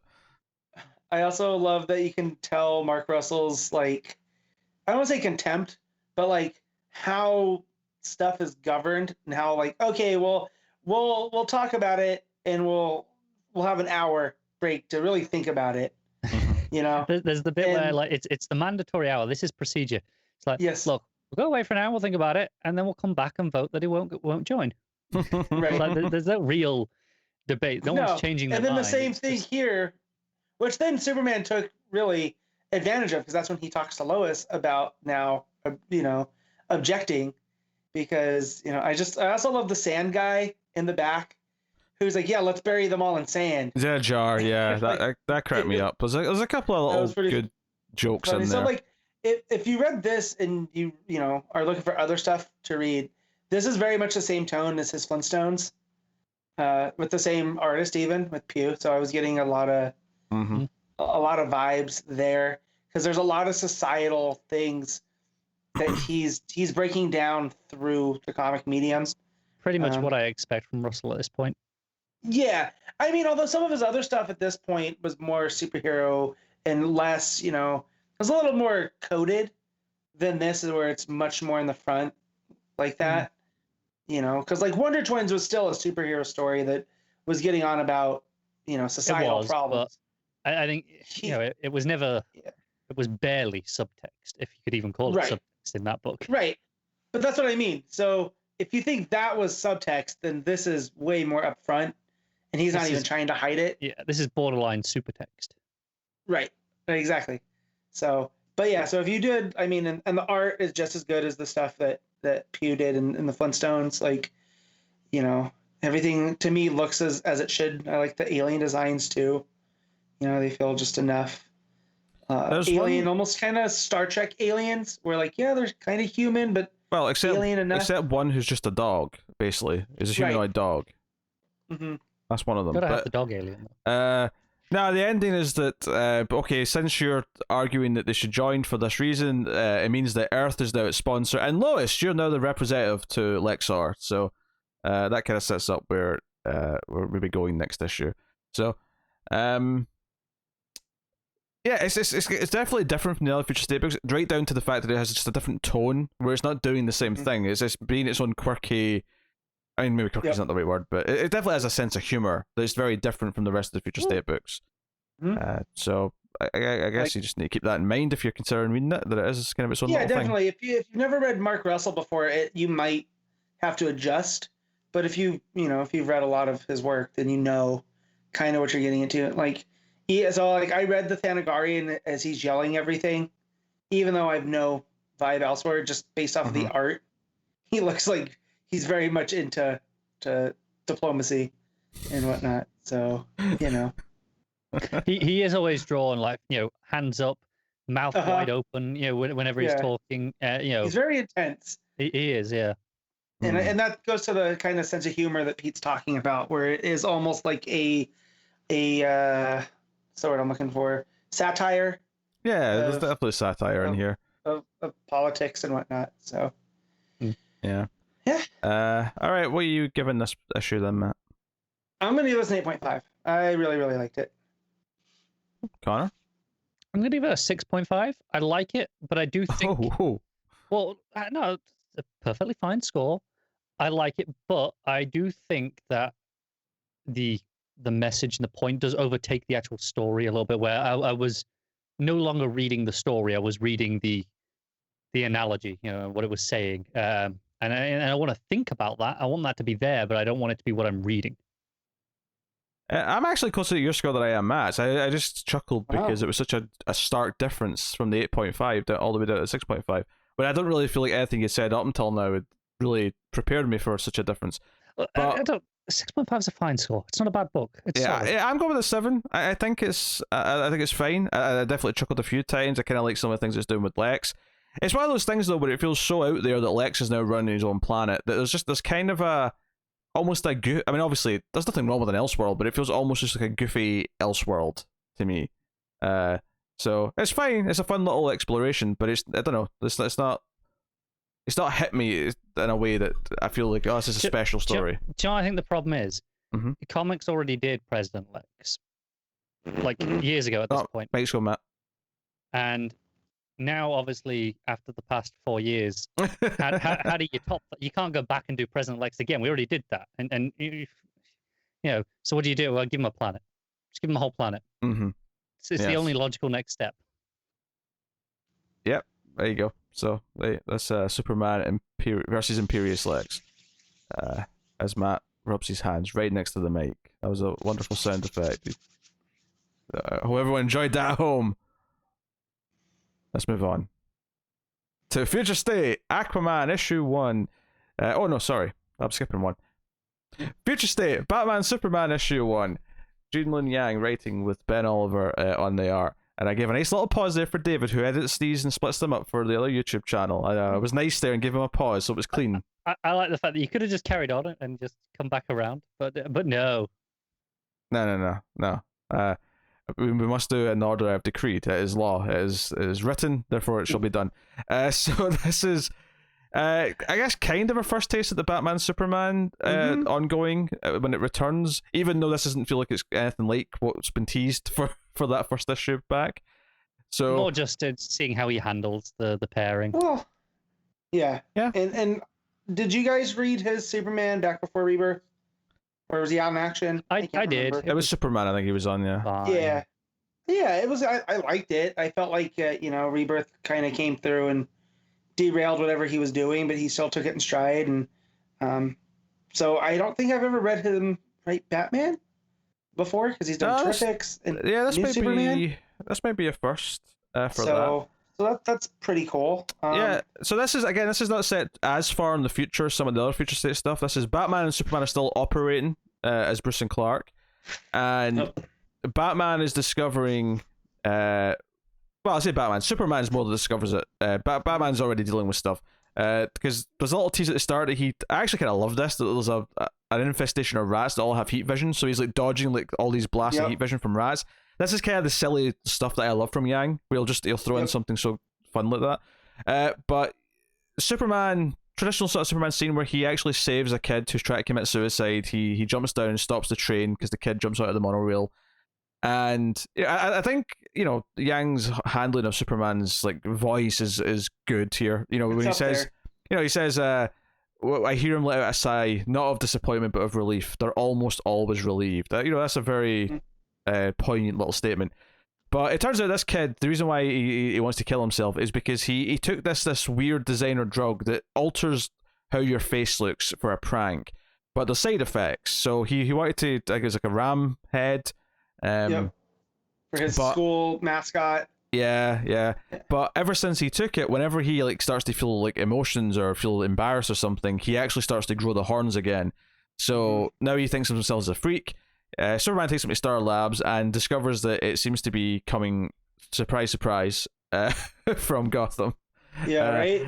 Never heard that before. I know. So that leads him to Gotham, and he shows up and talks to... And this is right when the magistrate's starting to come into power, because Batman's like, hey, you can't just show up unannounced. Like, them seeing you here is going to cause a lot of problems. So it becomes them, and we actually see that there's like regular like street thugs that are taking this drug. So we see like, like a bird head and like a mouse head and all sorts down below. And we get more of those... the Ed 209. I mean, they don't look anything like Ed 209, but they're just Ed 209 in function. These robots to show up. But essentially, they look into this drug. One of the girls down below that's using this to like attack the drones and stuff. She's doing this because her father went missing, and he was at a lecture at the university. And he actually turns out to be someone who's behind some of this stuff at the hospital when they go and look into it. They find more people using this drug to have like more extreme mutations where they've got like arms as well as their heads, being all monstrous. And I do kind of like the idea of the mastermind behind all this being Mr. Toad. And he's at the head of the False Face Society. Yeah. Well, False Face, so I just had to look that up real quick. Connor hates this. He's been so quiet. I don't hate it. I just... I'll let you gush about it, and then I'll get to my problem. I don't want to derail the flow. I'm not so much gushing. Like, I like this quite a bit. I think this is a fun issue. I don't know. How do you feel about that? I was a little bit disappointed just because it's Yang, Superman, Batman, and again, this didn't feel much like Future State, but not in the same way that the Mark Russell one did. This just feels like this could have been a Batman Superman issue, and then they threw the Magistrate in there. Yeah, that's a fair statement. I guess it feels maybe it'll be more relevant as it goes as we get to issue 2. Maybe there'll be more of a reason why the Magistrate part of it's important. But no, you're right. This could just be a next issue of Batman Superman, and there'd be no. It's possible it was kind of written as that originally. Like maybe they, he was taking over the book, and then it was, oh hey, Future State's coming. Could you retool those first couple of issues into this? And that's why it's so close to the start, perhaps. I mean, that's not unfeasible. I actually kind of like the False Face stuff, though, as a concept. So False Face is usually identified with Black Mask, which I thought, this is a nice new take on what that is. I don't know if he's related to this, but you got excited over Mr. Toad, and I didn't remember him at all. So I Googled him, and apparently Mr. Toad used to run with Professor Pig. Sounds about right. Character? Yeah, so I didn't remember that. I am down for a team of villains that have all got animal themed things. Oh, you mean like the Terrible Trio? Yeah, but specifically where they all have titles, so it's Professor Pig, Mr. Toad, Doctor Vulture, I don't know, Potato Pick, they all have proper titles. Gotcha. I'm into that as a concept. What can I say? I'm a man of simple loves. But there's a tease that this Dr. Toad is actually excited about the idea of getting his hands on Superman. And the big cliffhangers at the end is that Superman's talking him down. He pulls out a kryptonite dagger and stabs Superman in the abdomen. So, I had fun with this issue. I think it's. I mean, maybe I'm in the minority here. I probably enjoyed this a little bit more than Imperious Lex, but I mean, maybe I'm just. No, it's fine. I definitely on a busier week, I think I would have been more upset that, because that was last week, Matt. It's fine. No, I know.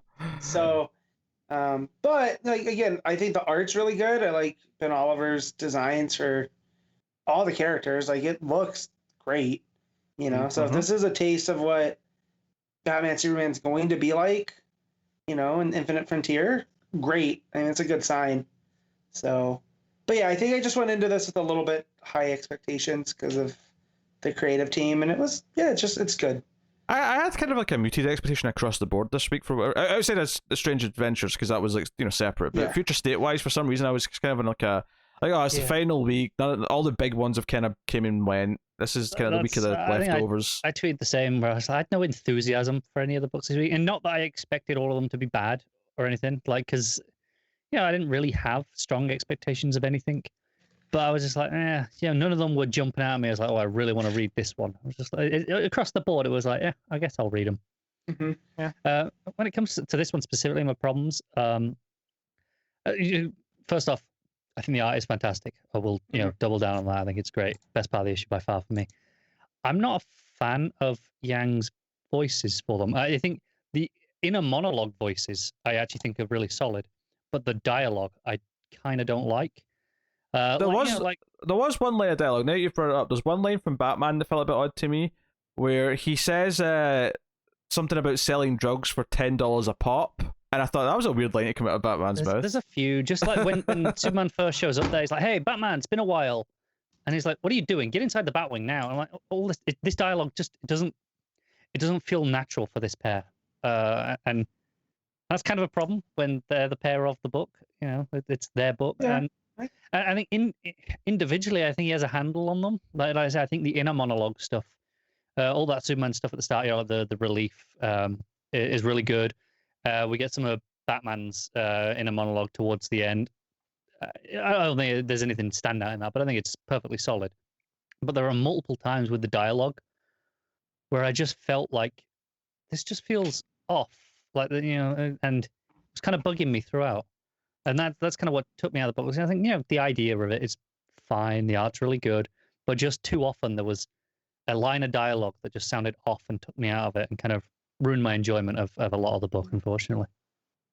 Fair enough. I didn't really feel that way. There was one or two odd lines of dialogue, but it wasn't anything like that for me. Where it was like constantly overbearing. There was like one where when the three thugs with the the face change run away, Superman just stands and goes, "Some people do need masks, especially in Gotham. You're right, Bruce." I'm like, this feels like a really forced, weird conclusion to come to now. Like after you were talking about like just a couple of a couple of pages ago that he's where he's telling Bruce maybe he should give up his identity.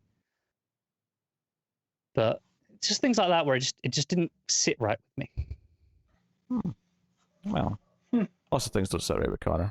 We're all. That's fair. Yeah. There wasn't a cross, so. I hear Connor's still looking for that cross to this day. Yep. So, what are you rating Batman Superman, Matt? I'm gonna give this a 6.5. All right, Connor. I'm gonna give it a 5.5. And for the record, that cross was the beginning of the end of Tom King's Batman run. I'll get. I guess a 7. I think. Yeah. I've had a lot in the 70s range this week. But yeah, that's Batman Superman. Future State Aquaman issue 1. Brandon Thomas writing, Daniel Sempere on the art. And this is a Jackson story, but also an Andy story. Again, it's earlier than what we've seen of them in Justice League, where Andy's obviously a member of the Justice League. It's a little bit earlier than that, where Jackson's kind of being the protective uncle. He's sort of tasked with looking after her as she's doing her, and he calls it. I did get a chuckle out of him calling her Aqualass, and she said, "No, I'm Aquawoman. Do not call me Aqualass." I was getting such Dick Grayson and Damian vibes off their relationship. Okay. I can see it. Just like he knows she hates it, but he's like, "I'm not gonna call you Andy in public. You're Aqualass." A little bit less murdery, but yeah. Sure. Yes. Yeah. So, and there's some nice art, especially that first couple pages where he's fighting like the big sharks, and the art's pretty decent enough. The story gets a little, I don't know, murky as it goes. It gets a bit lost in the weeds. Yeah, because I was not expecting the places it went to, and like a ocean that connects worlds thing. So that was a little bit heady. Early on, when I thought, okay, Jackson's been like held prisoner for a while by this evil, underwater empire, whatever.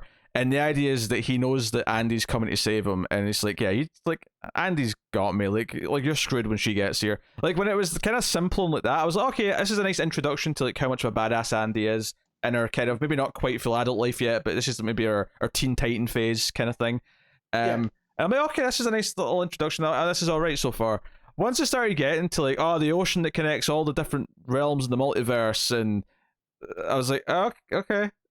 And they're I guess they're hopping through different ones, and they're all ocean based, and I think, And what weirded me out as well is I was like, okay, they got stuck on this world, and he got taken prisoner, and she's coming to rescue. I'm still on board with all of this, and then there's the idea that they're like, oh my god, is she coming? Is she here? Like they know, like there's this legend of her. Like I'm like, okay, now it's starting to lose me. I admit like that's the end of the issue, but that's a bad place to lose someone. I'm okay with them like underestimating and like her coming up to save him, but we also have this weird thing where she cuts off her own leg so that so Jackson will let go, because one of the things protecting the ocean that connects all the multiverses is this giant sea creature / island. It reminded me of the creature in New Frontier. Sure, sure. It's presumably supposed to be their take on the the giant turtle. Yes, right. Because that's clearly the general shape of it.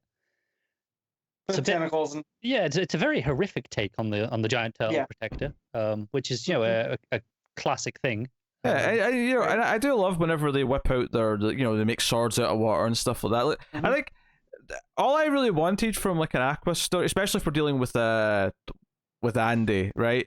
All I really wanted was a solid introduction to what she's like, and I felt like we got a nice bit of that in Justice League. Here, it started off being like that, but then kind of started going really weird with the concepts to the point where I'm just kind of like, okay. credit to the art, the page where Jackson breaks free. Mm-hmm. I think that is an absolutely gorgeous page with all the reds and the chains flashing around. Oh, it's so good. Yeah, and for as weird as the story gets, I like the message of it where, as he's basically they're kind of lording over him, that he's their prisoner and whatnot, and then as he starts to break the chains, he realizes like, oh, you guys only plan this for as strong as you think I am, but I'm actually a lot stronger than that. And that's what initially gets him to break free, knowing that Andy's coming. Like there's something about the relationship that I like there. That's he has to remember that's why he's there. Is almost like to protect her, but it's gonna be swapped. Because she's coming to save him. It seems. So there's just something about that I really did like, and the fact too that she seems to have both of her parents' things. Like she can communicate with the sharks. Well, more than that, because she corrects herself and says, she can control them outright. This is not just communicating, this is controlling them. Right. Well, I got the impression it was instead of communicating. Like she can't just communicate and talk with them. No, she just pulls the control of them. And then too, she has the aqua or the water bending like her mom and Jackson. Which is real cool. I wonder, I wonder if that's something we'll get elaborated. I don't know when we'll get more Andy as in the future stories, because it feels like there's a lot of potential to do stuff with her.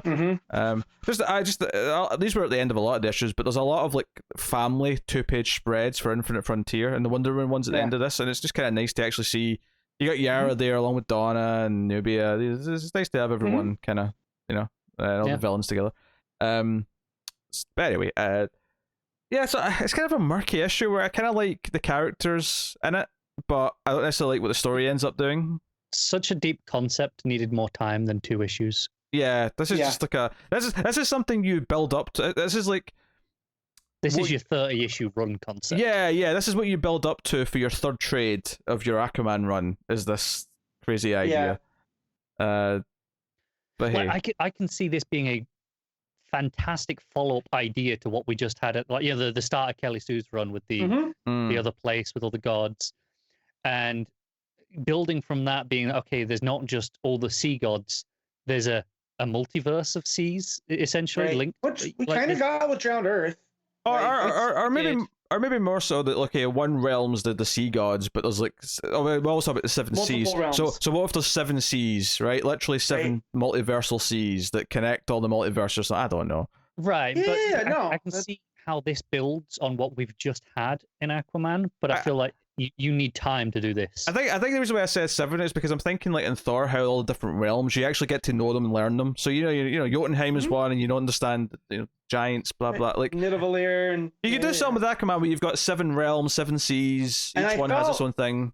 Well, and John's kind of was hitting on that with back in New 52. Well, that's never happening, Matt. So just I know. So let someone else do it. It's a good idea. As I'm trying to give you credit. I mean, to be fair, thank you, Matt. I'll take the credit. Jeez. To be fair to Johns, he's kind of okay with people picking up his ideas and running with them. Yeah. That's he's quite happy to just leave stuff there for people. I mean, the ending of his Green Lantern, essentially, with the book is like, do what you want. Take some of these things, or don't do whatever. So if someone wants to take it, then go for it. And I also really enjoyed the art, and I don't know if it's just the coloring or the art itself, but everything's super vibrant and the art's real sharp. Yeah, obviously we see Sempere a lot, and Adriana Lucas. I think that's a pretty common pairing to be the colors as well. Yeah. And I think we always like Sempere. Yeah. But I think this is probably the best work I've seen from. I wasn't expecting it to look this great though, because the stuff that we've seen has looked good, but I really, for me, the art here was the standout versus and story. I think it might be the colors that really sell, because at the start, you've got the bright natural earth colors, and then it shifts to the greens, and then you've got the reds that come in, and and then the deep red under the fight stuff at the end. Really doing a lot of the heavy lifting there, I think. But art is great. Yeah. But my favorite stuff was just Jackson and Andy together early on when they were just training together or fighting simple things together. And I like the idea of her coming to save him, but it went so wonky. But the idea that there's a legend of her and that she was left for dead, but Aquaman lives, this has no meaning to me to put a big sign saying Aquaman lives in the water. Like, it just, you've not built up to this enough for it to have any effect. This is only 6 years, because it tells us at the start. It was 6 years ago was when they flashed back to the first bit on on our Earth, I believe. So this is at most 5 or 6 years since the encounter with the turtle. So it's like, that's not a long time for them to be this terrified that she's here. So how busy has she been? Yeah.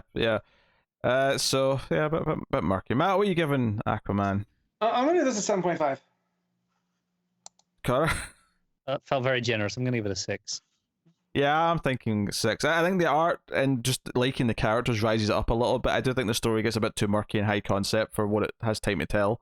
So yeah, I'll give it a 6. And I feel like I'm being slightly generous with the 6, but I've got some goodwill for some of the stuff here. So there you go. All right. Future State Suicide Squad issue 1. This is one that has multiple stories, and I have to confess, I looked at the first couple of pages on Comixology and went, you know what? I'm good. Yeah. I read the preview pages. I did the first page, and then the second page is the double page spread with the credits. Yes. And yeah, no, I couldn't do it. Yeah. Oh yeah, I didn't even try. I'm not. Wait, none of us read it? No.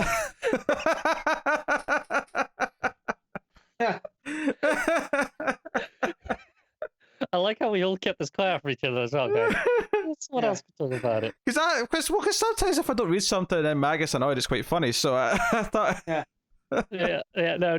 I said last week I wasn't this. Robbie Thompson, just nothing against him, just isn't my to be fair, writer. I do fully intend to try and issue one of the actual book. Right, I'll try the issue one of the actual book.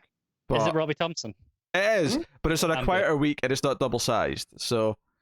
You know. Yeah, but this wasn't double-sized if you just wanted to read the Robbie Thompson section. Well, true, yeah, but we don't just... I mean, I would have read the whole thing. If I was going to read it, I'd have read the whole thing. All right, well, no one read Suicide Squad then. Apologies, everyone. Well, only one person read this next book. So thank everyone on patreon.com/MailFuzzTV.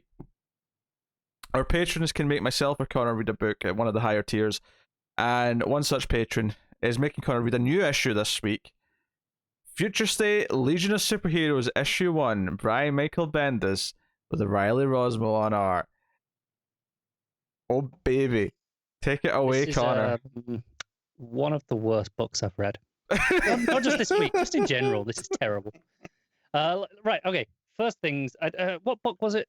I think it was the Batgirl story. I complained that if you hadn't read other Future State things, you would be confused. Another big problem with this one is on that same line. All the Future State books have that opening text of like, this is what Future State is. This is the setup. This puts it in an alien language with no translation. To be fair, I've never read that Future State box. No, but that's because you're in the loop and know what Future State is. If you had just been reading Legion, you'd read the 12 issues of Bendis' Legion, and you weren't reading any of the other books, but your comic shop was like, hey, you're reading Legion, I'll give you the issues of this. This is a miserable existence that I'm just reading this Legion book, but go on. It is feasible that there are people who, maybe they tend to read Marvel books, but they love Bendis, so they follow just Bendis' work at DC. And that's all they've read. So this would be the first Future State they read. And yeah, that's just open up the preview pages on Comixology and you will see, because it's the very first page, it's Planet Gotham and then a bunch of alien text. I get what you're saying, right? I get what you're saying, but I do think the percentage of people who, even if they don't typically read DC books and just read Legion, the idea of them not hearing from like comic news sites some vague ideas about what Future State is by the time Future State books actually start coming out is a little far-fetched to me. Okay, what about when by the time this gets collected in trades and they just want to read Bendis's Bendis's run on Legion? No, that's more valid. In 10 years' time, and someone's just going back and reading like the Bendis run on Legion and these two issues are thrown in, that's a fairer argument. But I find it hard to believe that anyone right now has stumbled onto this issue and has no concept that future state's a thing that's going on. For the amount of times that you agree that everyone's, every issue could be someone's first, this is a horrific first issue for that concept. I would say that about all of Future State, really. I mean, I don't think Future State is geared towards being anyone's first issue. I don't know, because some of them are you can read almost like a mini. Like, I would say, like, Dark Detective, maybe, a reasonable amount. Like, you could hand to anyone.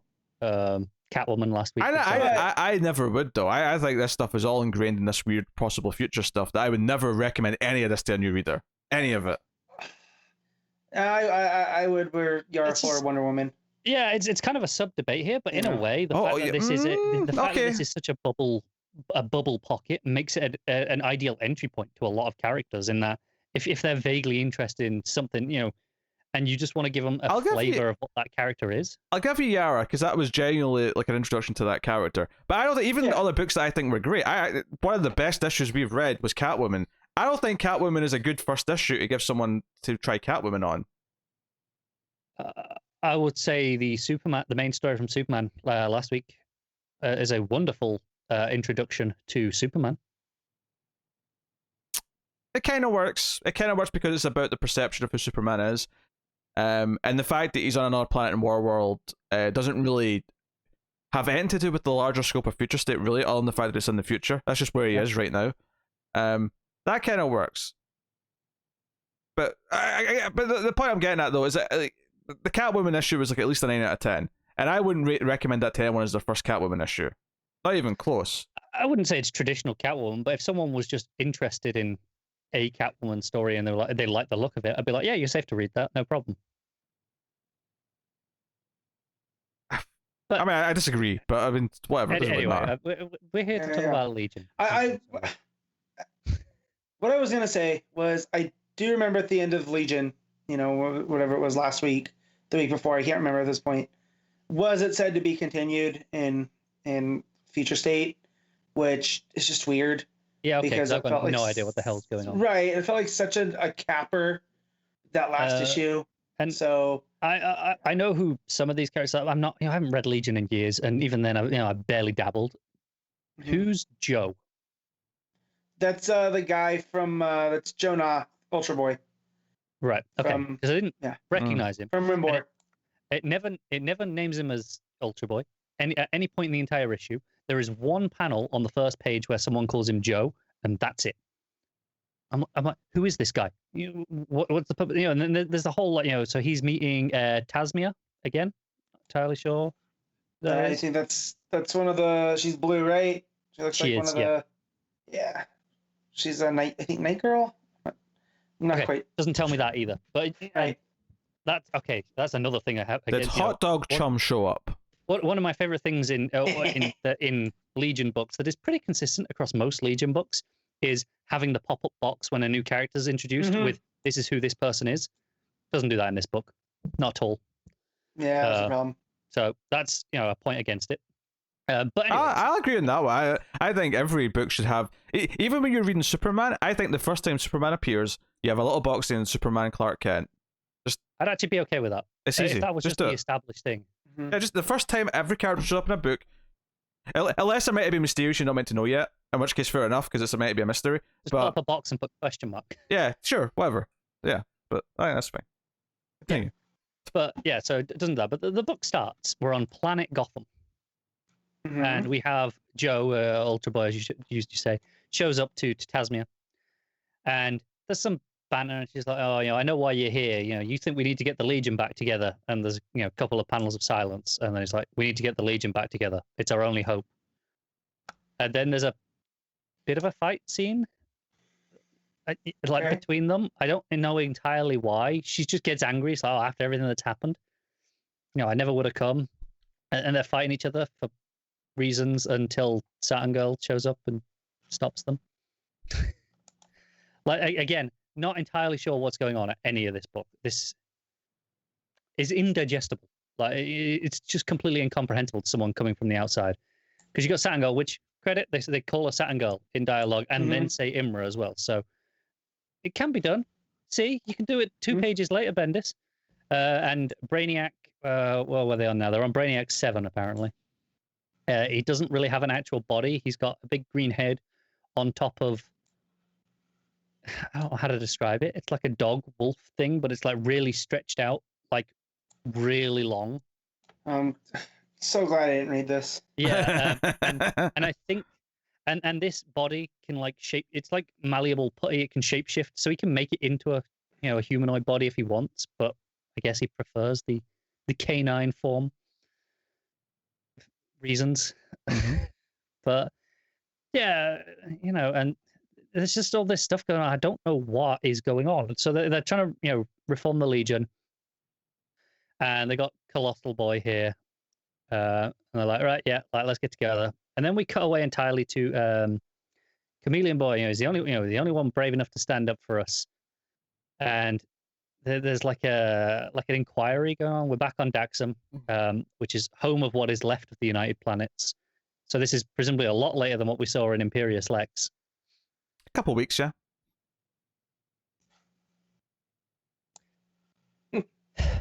But again, this I'm just moving on from just nine comments. But it was a mildly humorous line. That's all.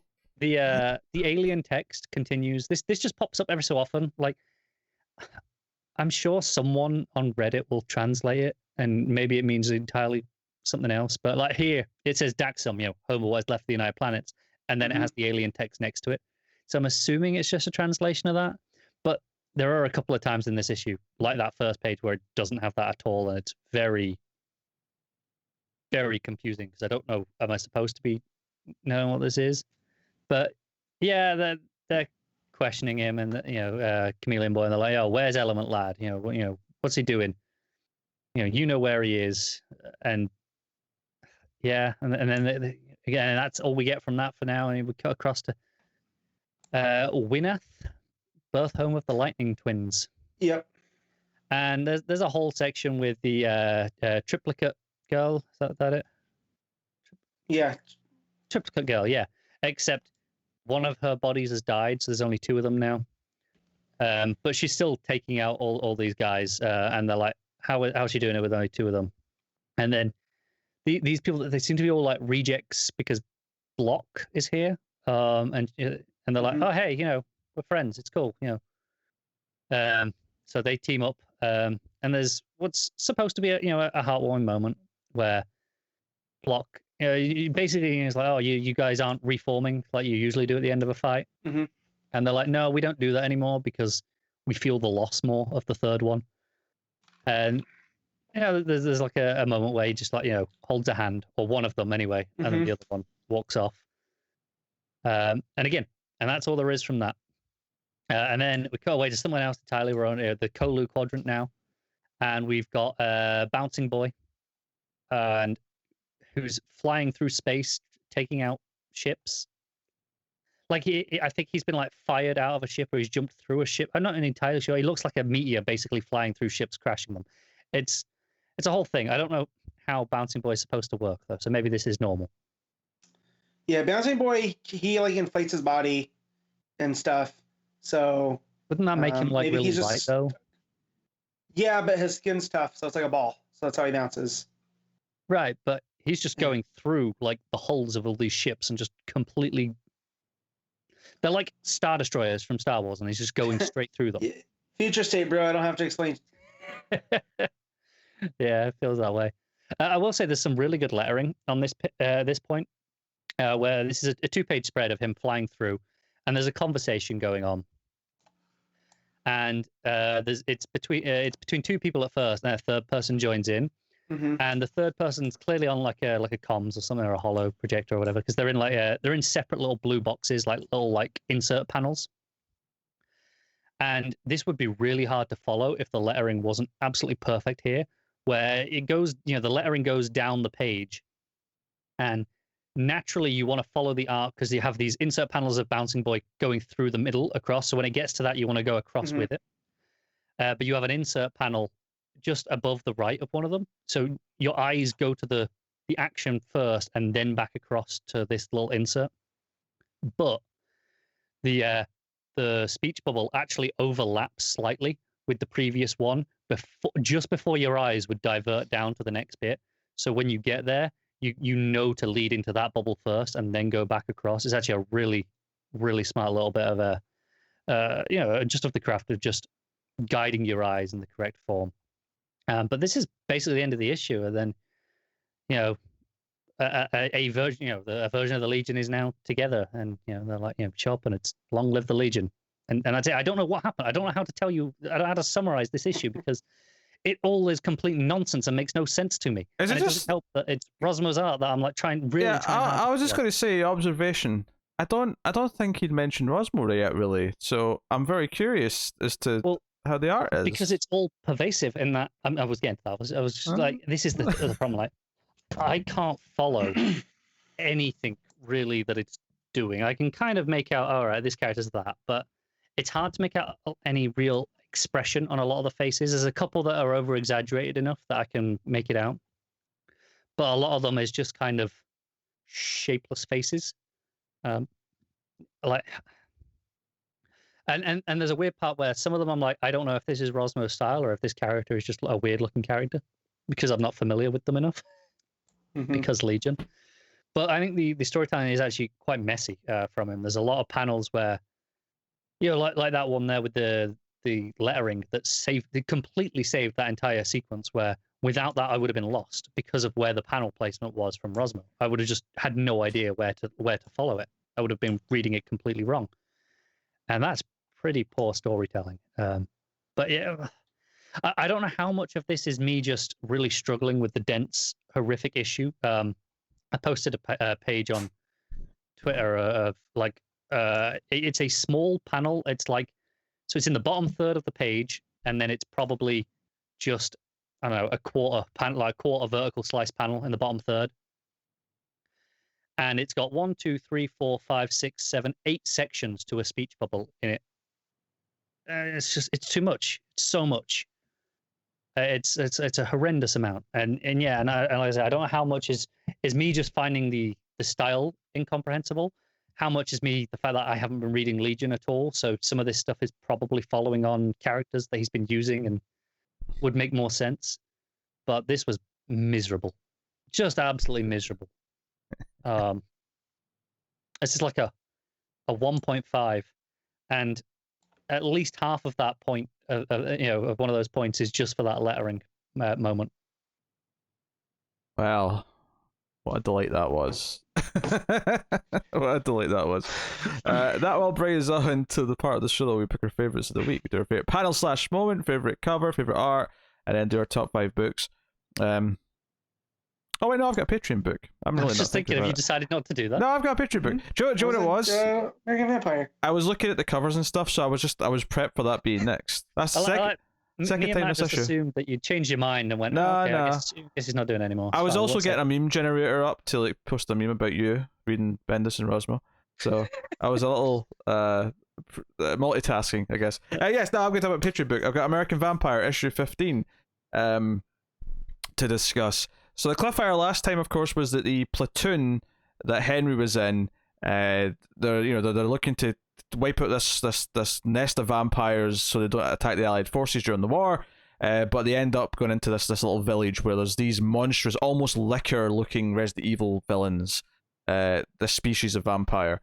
So in the first half of the issue, the first batch of it is really just this fight of them trying to survive with the. And this is where I was really getting liquor vibes, because it was like, they're kind of, you've got the bald heads. You're not seeing the brain, but it's a smooth bald head, no eyes, and then the tongue's coming out and sort of like reaching for them. Very, very liquory. But Skinner's just like, come on, you bastards, I'll take you all on. And he's actually kind of surprised that they hurt him a little bit. He's a little concerned that they actually were able to do some damage. The art here is glorious, a lot of oranges in the background with the night stars kind of like blending into it at the top. I mean, obviously the art from Albuquerque's been glorious throughout. The colouring here is very specific. As the issue's going, we eventually cut away from basically some of the local villagers are still alive and they're hiding in like an underground cavern. They've got like a trap door in one of the houses, and they kind of like, they shout at them and then they come in. Pearl is getting in undercover with some other nurses for relief, and she's basically being sent, obviously, to go and save the day and deal with Skinner and all the rest of it. Hobbs tries to sort of like say he's like kind of like, oh, this is brave what you're doing. It's kind of almost a moment of respect, but then he gets on the phone to someone. And the coloring here is perfect because they're out kind of in that magic twilight hour where the sun's just going down, everything's kind of orangey. But when he goes to the phone after he kind of sees her off, so it kind of fits the mood of what he's saying because he says it's Hobbs. She's on board the plane just where we want her. So clearly he's up to no good. But the coloring was such a good tone shift and like really showing the mood of what this bit of dialogue is doing in terms of showing us that he's up to no good. Really good stuff. So yeah, the other soldiers on the left, Henry with Skinner, who's injured. They're in this underground cavern. The locals don't really speak English. They've got one soldier who's already down there is translating as best he can. And they said that basically the legend is these creatures, they've been living at peace with them. Like there's been a balance to this land for a long time. For decades even, and it's only just when enemy forces started showing up that things started going wrong. And they very quickly talk about an evil place that's just down the river, and like, wait, is it a prison camp? Is it something else? Like, what is it they've built that's causing all this disturbance, that's causing this unrest and bringing these monstrous vampires out into the open? And they go into an underground system of caves and stuff to try and get there. But when as soon as they pop out of the hatch, sure enough, the Japanese army are waiting for them, and they shoot them with tranks. So they don't kill them, but everyone gets shot with tranks, every single one of them, Henry included. And the end of the issue is they're being dragged towards this building on the cliffside of the sea, and I think we're getting some. The implication here is that there's some weird vampire experiments going on soldiers. That is what's causing a lot of the unrest. At least that's what I'm kind of I don't remember, because I've read this before a long time ago, but I don't remember. So, but the implication, because there's a strike of lightning behind this building, it's kind of like we're getting into like the evil mad scientist lair. So it's kind of fun to get that vibe from this after what felt very very Aliens-esque in the way that this platoon encounters all these monstrous vampires, but to then kind of pivot into mad scientist level, where there's like, Frankenstein creations of vampires being concocted, is really interesting. So even though you've got this real, you've got Pearl on her way who might be able to help fight, but the fact that we see Skinner gets hurt by them means that she's not just the superhero coming in to save the day like we maybe thought she was. Like she is maybe also in danger herself. So that's really good. There's only a couple of pages of her. There's another page of her on the plane with the other nurses, and they say, "Oh, hey, if you're squeamish about blood, maybe get over that." And it's just kind of like a dark joke because she's obviously a vampire. But no, I think what I liked about this, and maybe what I liked about this more than the last issue, is the last issue, they were sort of going around the woods a lot. There was a lot of like attempted character building, which is obviously commendable. I think what I liked about this one is the action looked very good in the first half. But everything after that, I feel like it was building towards, okay, what's this mysterious thing, this mysterious building, what's going on there?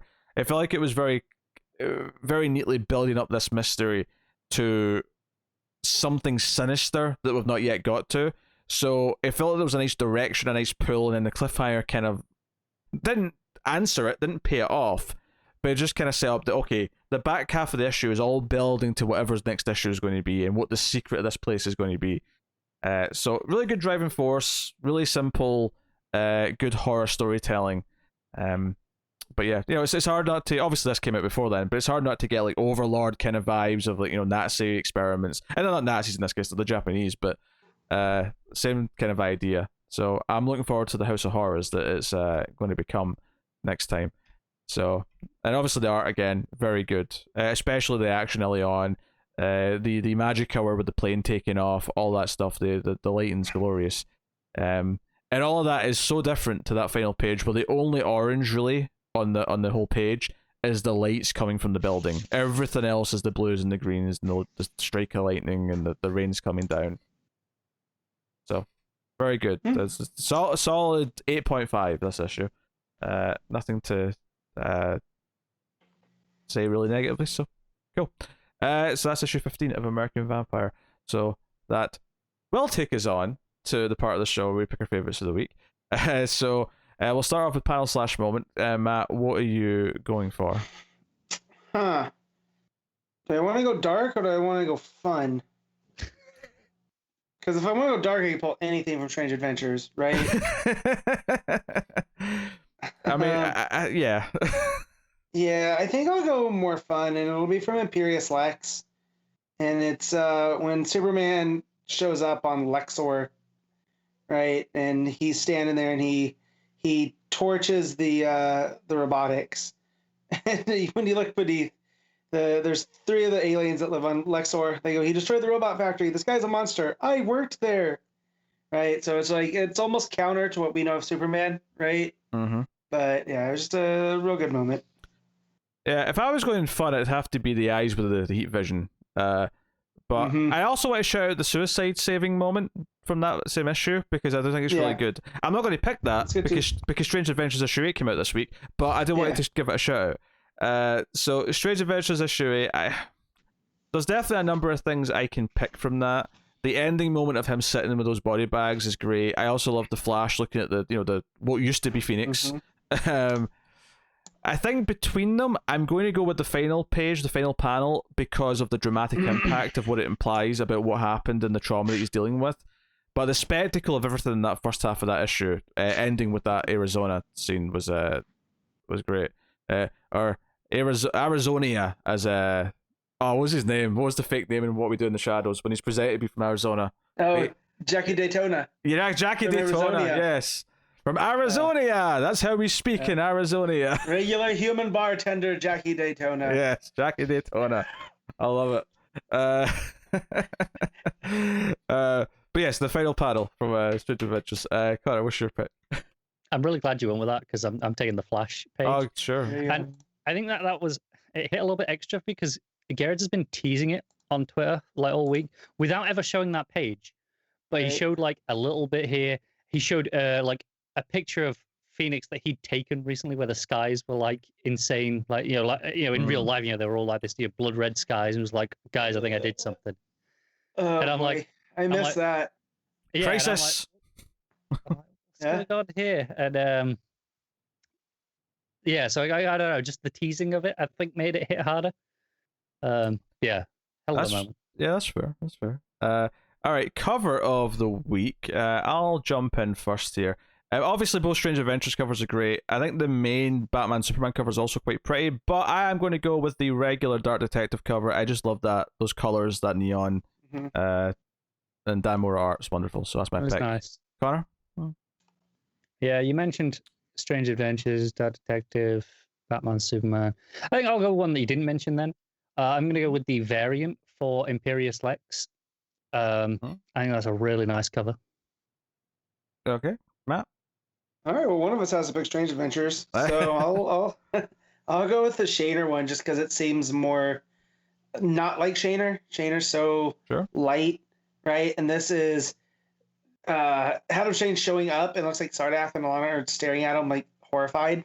And he's all torn up from behind.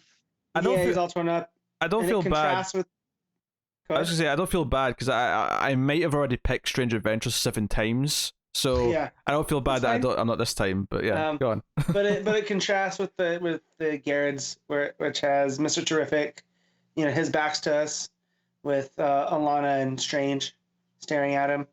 So they go pretty well together. All right, best art of the week, and why is it Strange Adventures, Matt? Oh, it's just Strange Adventures for everything that we've mentioned before, like the colors and the dual threat of those artists and how it was handled in this issue. How it kept bouncing back and forth between, but it was still concurrent to the story. So it didn't really feel like we were bouncing back and forth. That's skill. Yeah, I think the dark spectacle of the war in the first half and then that final page and all that stuff I think that dark spectacle of just how big this war feels with the Justice League just put it over anything that could have even possibly competed this week. It would have taken like a Doomsday Clock with Gary Frank or something this week to even make me consider going with something else, I think. So, Strange Adventures for me. Connor? No, I'm going with someone else. Of course he is. Like genuinely. I'm going with Dark Detective, I think. I think I appreciated I like the art in both of those, and I think they were very different. I like having the variety, and I've picked Strange Adventures every other time. So again, Yeah. Although Car just did send me a note over the interwebs saying that he secretly wants to pick Rossmo for Legion of Superheroes, but he just doesn't feel brave enough to say it. So I did tweet the artist from the Red Hood story. Oh, okay. And we have a response. Okay. Oh. It is Giannis Milonogiannis is how you say his name. Giannis Milonogiannis. Okay. Milonogiannis. I'm gonna bookmark that and send it to Pete so that next time when it gets to issue 4, he can refer back to that. It's like someone's name being John St. John. I know, that's what I was thinking. Is you got Giannis there twice? Giannis Milonogiannis. It's almost like the second part is saying Milo with no Giannis. Milo, because nay in Scottish is no, right? Just right. Yeah, Milonogiannis. Milonogiannis. That's how you would say it. But Milonogiannis. Yeah. All right, and then I stumbled into a thread of other comic creators and how to pronounce them. I have no interest in that. My way is correct, and that's just how we'll go with it. All right, best the top 5. We're on top 5s. Matt, how does be your top 5? All right, so number 1, Strange Adventures. Number 2 is Imperious Lex. Number 3 is Dark Detective. Number 4 is Aquaman, and number 5 is Batman Superman. Connor? Yeah, that's 5, right? Yeah, that's fine. Yeah, Strange Adventures, obviously. Quite a significant drop down then after that to Dark Detective, and then what was I go after that? Imperious Lex, and then Aquaman. Well, that's it. I mean, I only read 5, I think, so I think all 5 of them are going to be here. But Strange Adventures is by far number 1. Strong number 2 is Dark Detective number 2, and then a bit of a gap, and then you got Batman Superman. Then a little bit of a gap, Superman vs Imperious Lex, and then by default Aquaman's in last place. Now Aquaman still had things I like about it, so it wasn't like a complete, it wasn't a disaster or anything. But I feel like our initial reaction to this week, before we were reading our books, where we were just unenthused to read them, kind of followed through. And not that there was a lot of like terrible books. I mean, we all noped out Suicide Squad, and obviously, I'd say Legion. But I'd say it followed through on the upper positive end of that being correct, though. Where they were a bit better than just meh. Yeah, they were mostly all okay. They were fine. They were enjoyable enough. There was nothing that was like, oh, this is terrible, really. Legion aside, and probably Suicide Squad. Let's be honest. But our feeling was deserved. There's nothing really exciting this week, was there? Yes. From Future State specifically. Well, not from Future State. I mean, Dark Detective maybe, and I went in. Well, I think Batman Superman. Dark Detective feels a little bit different because it's an issue 2. I wasn't really thinking about that when I was thinking about this week of Future State. I was thinking about all the new ones we hadn't tried yet. I mean, I'm just thinking if I look at like next week's Future State, for example. Well, hold on. I'm about to tell you what's coming next week. I'm about to do that first, and then you can tell us what you think about next week's Future State books. Respect the format, you ginger. It was going to be one sentence. Respect the format before I mute your mic. All right. Next up, can't do that without muting Matt too. Matt will take the hit. He's a trooper. So that's coming next week from DC Comics. Starting month 2 of Future State. We got Future State, the next Batman issue 3, Future State Wonder Woman issue 2, maybe the most exciting one there, possibly. Future State Swamp Thing issue 2, Future State Harley Quinn issue 2, Future State Superman of Metropolis issue 2, Hellblazer Rise and Fall issue 3. We got Future State The Flash issue 2, which none of us are definitely reading, I'll tell you that. Harley Quinn The Birds of Prey issue 4. Man-Bat issue 1 is an interesting little wild card in next week's slate. And I also just mentioned The Dreaming Waking Hours issue 7 is also out next week. So, Star Sector 10 is also out next week as well. It's under Young Animal. Oh, there you go. There you go.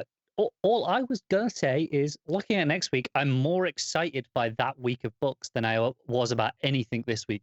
Strange Adventures notwithstanding. I get Yara Floor and Man-Bat. I'm happy.